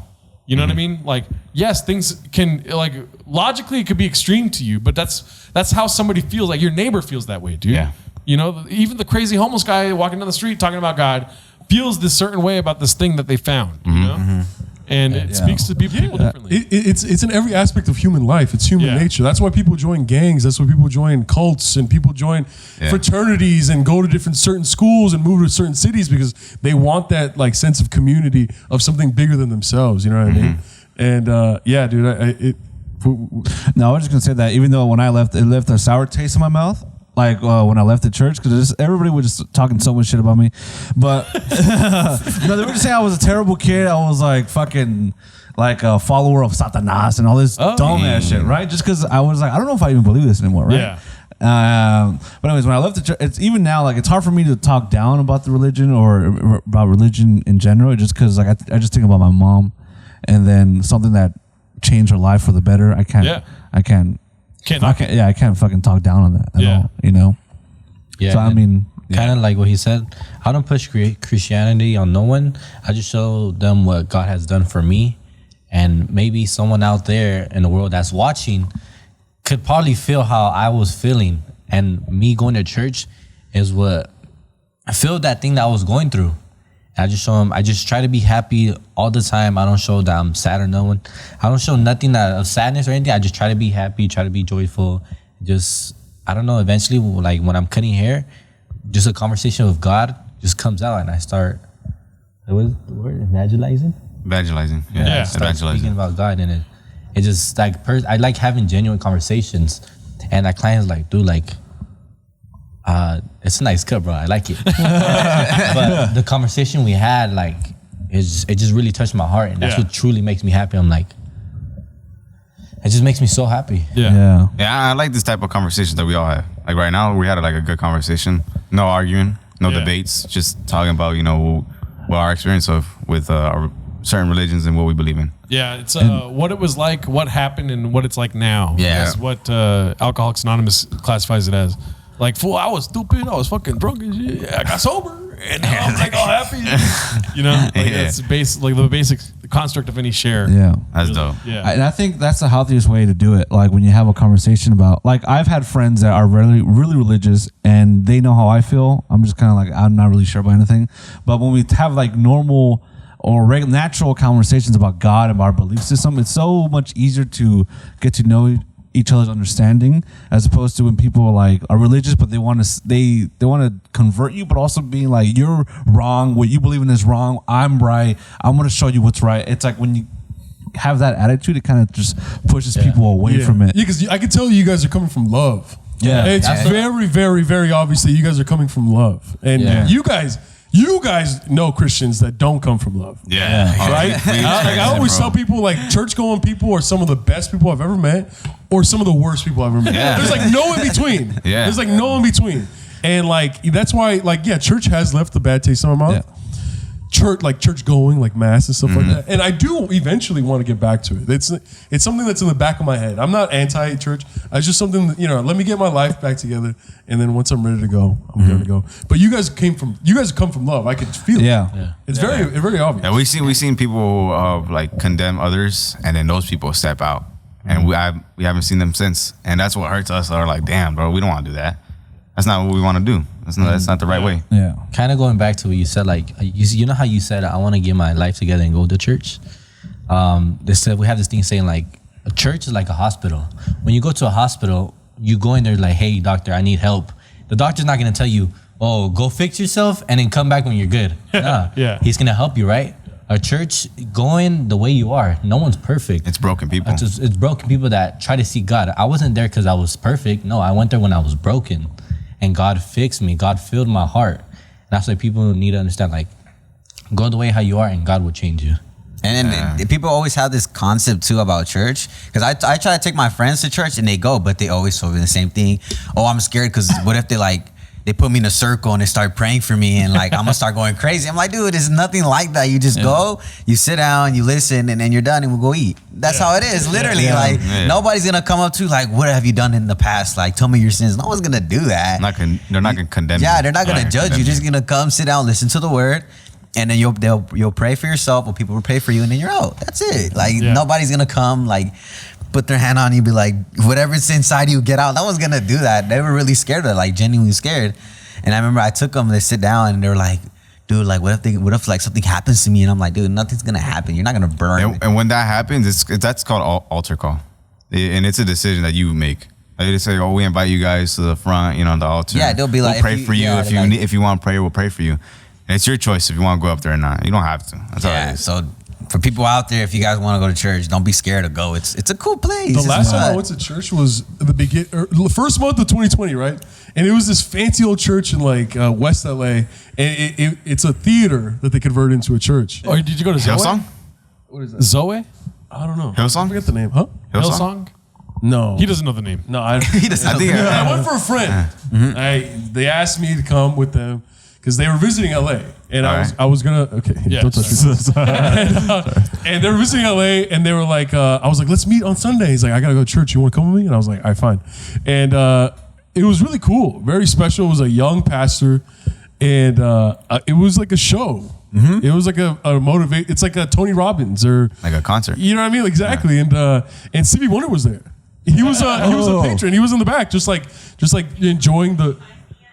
Oh, you said go. He was just enjoying the vibes. The vibes. Yeah. And I was like, holy shit, Stevie Wonder's here. I think that's Hillsong, bro. Yeah, that's Hillsong. Yeah, and I was like, dude, I want to come here all the time. And then the pandemic happened, and I was like, because we gone to Hillsong a couple times. We saw Selena Gomez. We saw Selena Gomez there. Yeah. We seen Justin Bieber there a couple times. Oh wow. Yeah, so that's it's Hillsong. Yeah, okay. Because it's a theater, right? Yeah. That's Hillsong. We went there like a long time ago. Yeah, we go there. A long time ago. We went there a long time ago. Yeah, I used to have another podcast called Read the Bible with Me. I don't know if you guys know that. No. I don't know. And we went to Zoe.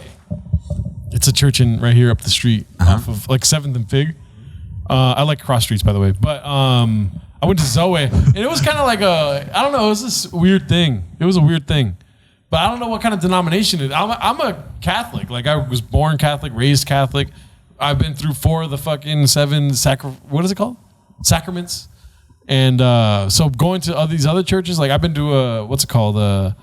Not Mormon. What was it? Oh, I went to Scientology one time, but that was Scientology shoots. I was drunk as fuck. Oh my gosh, Scientology is scary. Yeah, no, it's scary as fuck. They basically like caned me in. Oh, because I was in New York. I was drunk as fuck, walking back from the McDonald's to my hotel. And this hot ass chick came outside and was like, "Hey, do you want to hear about L. Ron Hubbard and like the books, whatever her pitch was about books? Yeah, like, do you want to have some reading material, whatever she said, you know?" And so I was like, "Yeah, I'm down. Like, whatever. I'm like, you hot as hell. I'll go." She's hot. And then I was like, "She's spitting." And so I was like, "All right." And they brought me inside. They put me in a theater, dude, like a legit like movie theater. Yeah. With just me in the middle. Like I was just the only person in there in the middle, and she goes, "All right, the thing's about to start. You know, like go ahead and enjoy." I was like, "Come on, sit down with me." You know, like trying to like spit game at her.